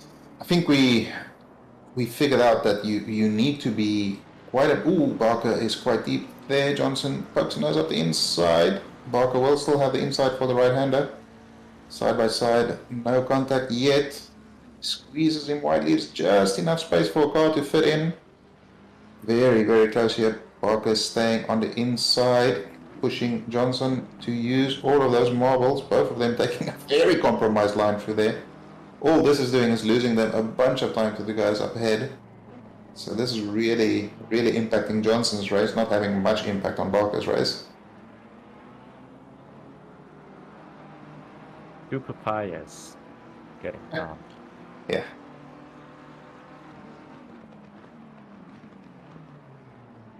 Oh, this is some epic battling between the two. No contact whatsoever. Very close racing. That's Yes. an interesting line. Johnson opening that up and getting a great run out of the final corner. It's closer than he was in the previous 2 laps. Again, still the Beamer does seem to have decent straight line speed. He should be able to stick to the inside here. Johnson definitely closer. He might be able to get side by side into the braking zone. He is side by side, but not really going to be able to make anything work there. Great defensive driving by Barker so far, placing the car exactly where it needs to be. And really making Johnson work for this. Johnson not getting it as easy as previous overtakes. He really has to work hard and figure out where to overtake him, try to get as close as possible at the second last corner as he goes a bit sideways, compromises a bit. Yeah, now it's looking very tough for Johnson to overtake well. Yeah, it's, I mean, there's realistically 2 overtaking spots on this track, or 2, maybe 3, but you need to be so fast through the preceding sectors to set up that overtake. As we see, Barker goes fairly slowly there, but again, not enough of a mistake to allow Johnson to get side by side, and he gets the run. So yeah, Barker has made 1 or 2 small mistakes, but none of them big enough to allow Johnson a look at a move yet. And the track has finally gone optimum. Yay! 2 laps remain. Fantastic. Yeah. Becketts time, but I guess it's a late bloomer or something. This is gonna be interesting. Barker all the way on the inside. He's gonna have tires full of marbles. Will he be able to slow it up properly? It's gonna go a little bit wide there, but he does pull it up nicely. Again, fantastic defensive driving by Barker. Johnson must be tearing his hair out, wondering how he is gonna get past this bloody BMW. Ooh, very close. Very good driving by both of them there. You can see now that the gap to Malik ahead has grown to nearly 9 seconds, so Johnson is almost... Oh no, he's actually completely out of penalty zone from Herod ahead as well. So yeah, all of this battling has moved him away from another position. He will only gain the position of Barker. But Barker's gonna lose out a lot. He'll probably end up in with all this battling happening. Yep. But yeah, it's been providing great content as Johnson goes sideways, catches it, and you know, drops behind again. Barker. This is going to be an interesting little... Ooh, we see Barker runs fairly wide there. They're going to go side by side into the second last corner. Inside is where you want to be. Of course, the race leader is coming up right behind them, so that's going to compromise both of them. Who will be the first to yield to the blue flag? Johnson is much, much closer here. He's going to look. Barker is again all the way on the inside. And there's officially a blue flag now. So Ristofani, he has a big enough gap. He doesn't need to do anything silly to get past these guys. Barker. Yeah, it could just... Ooh, never mind. Never mind. Gap He is- was but Whoa. I was gonna say that you should probably watch the battle, but looks like it just arrived very quickly to the scene. oh, that's going to compromise Barker. Johnson gets a good run into the horseshoe, Parker, and that is the mistake we've all been hoping wouldn't happen, but Parker has finally blinked and Johnson is through. A little bit aided by the leader there. Not showing a particular amount of patience, but Barker is getting a good run here. Will Johnson allow him to go up the inside? No. They both know this race is over at the end of this lap as the leader has passed him.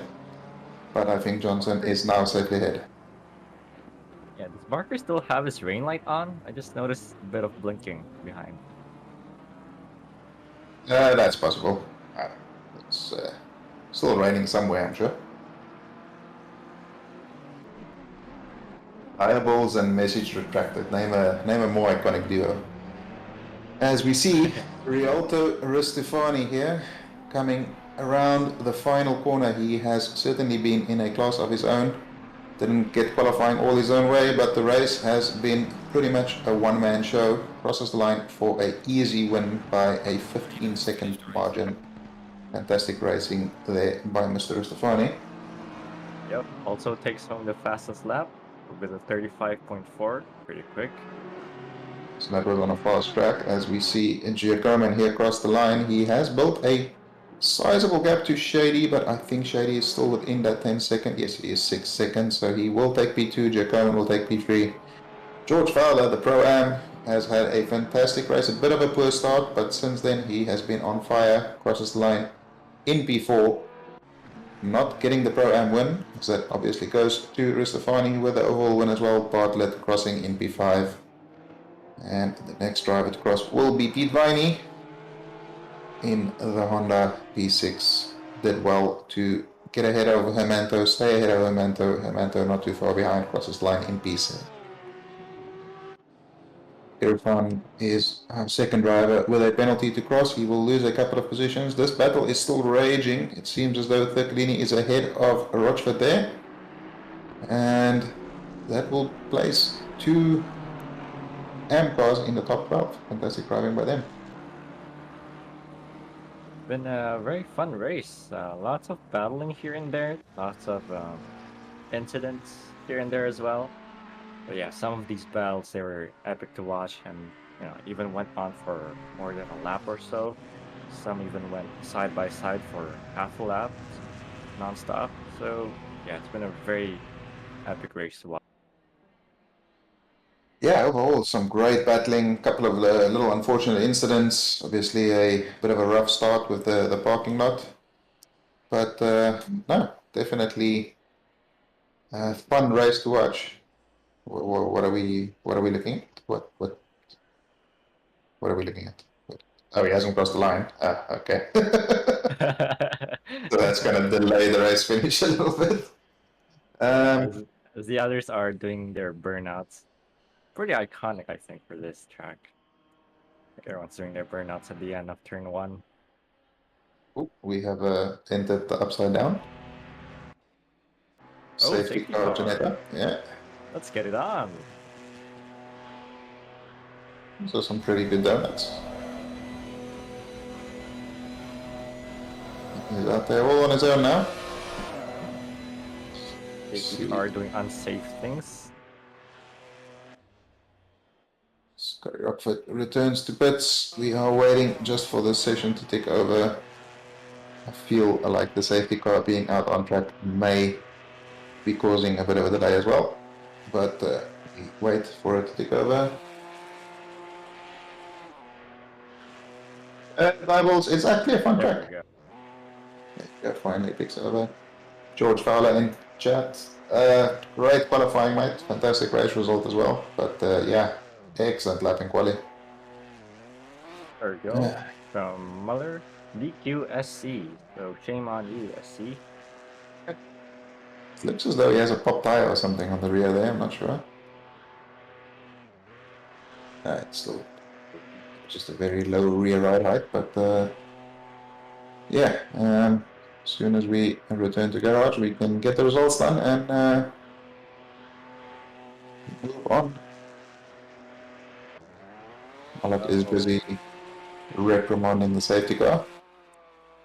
No in-game chat, Malak. Oh no, that's a DQ for for for Malik as well.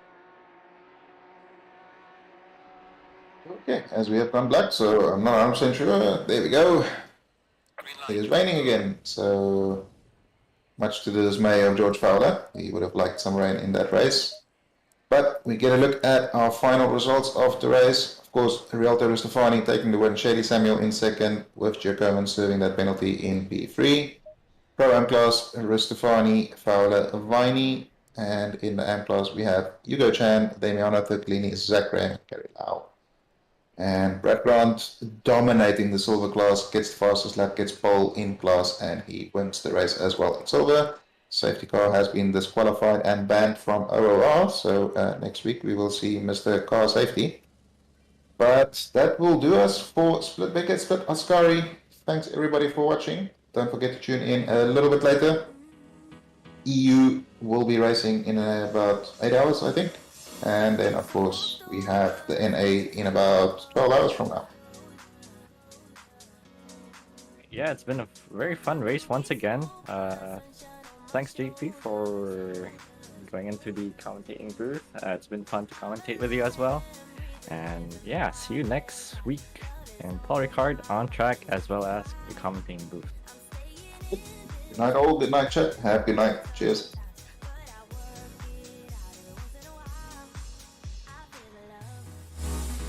Okay, that's fun.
I promised I would wait for you, but I'm getting so impatient.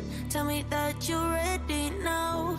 This room is big enough for two, and I wanna do that something that will blow your mind. Do you know the things you do to me? Touch me and I'll make you understand. Yeah. Do you know the things you make me feel?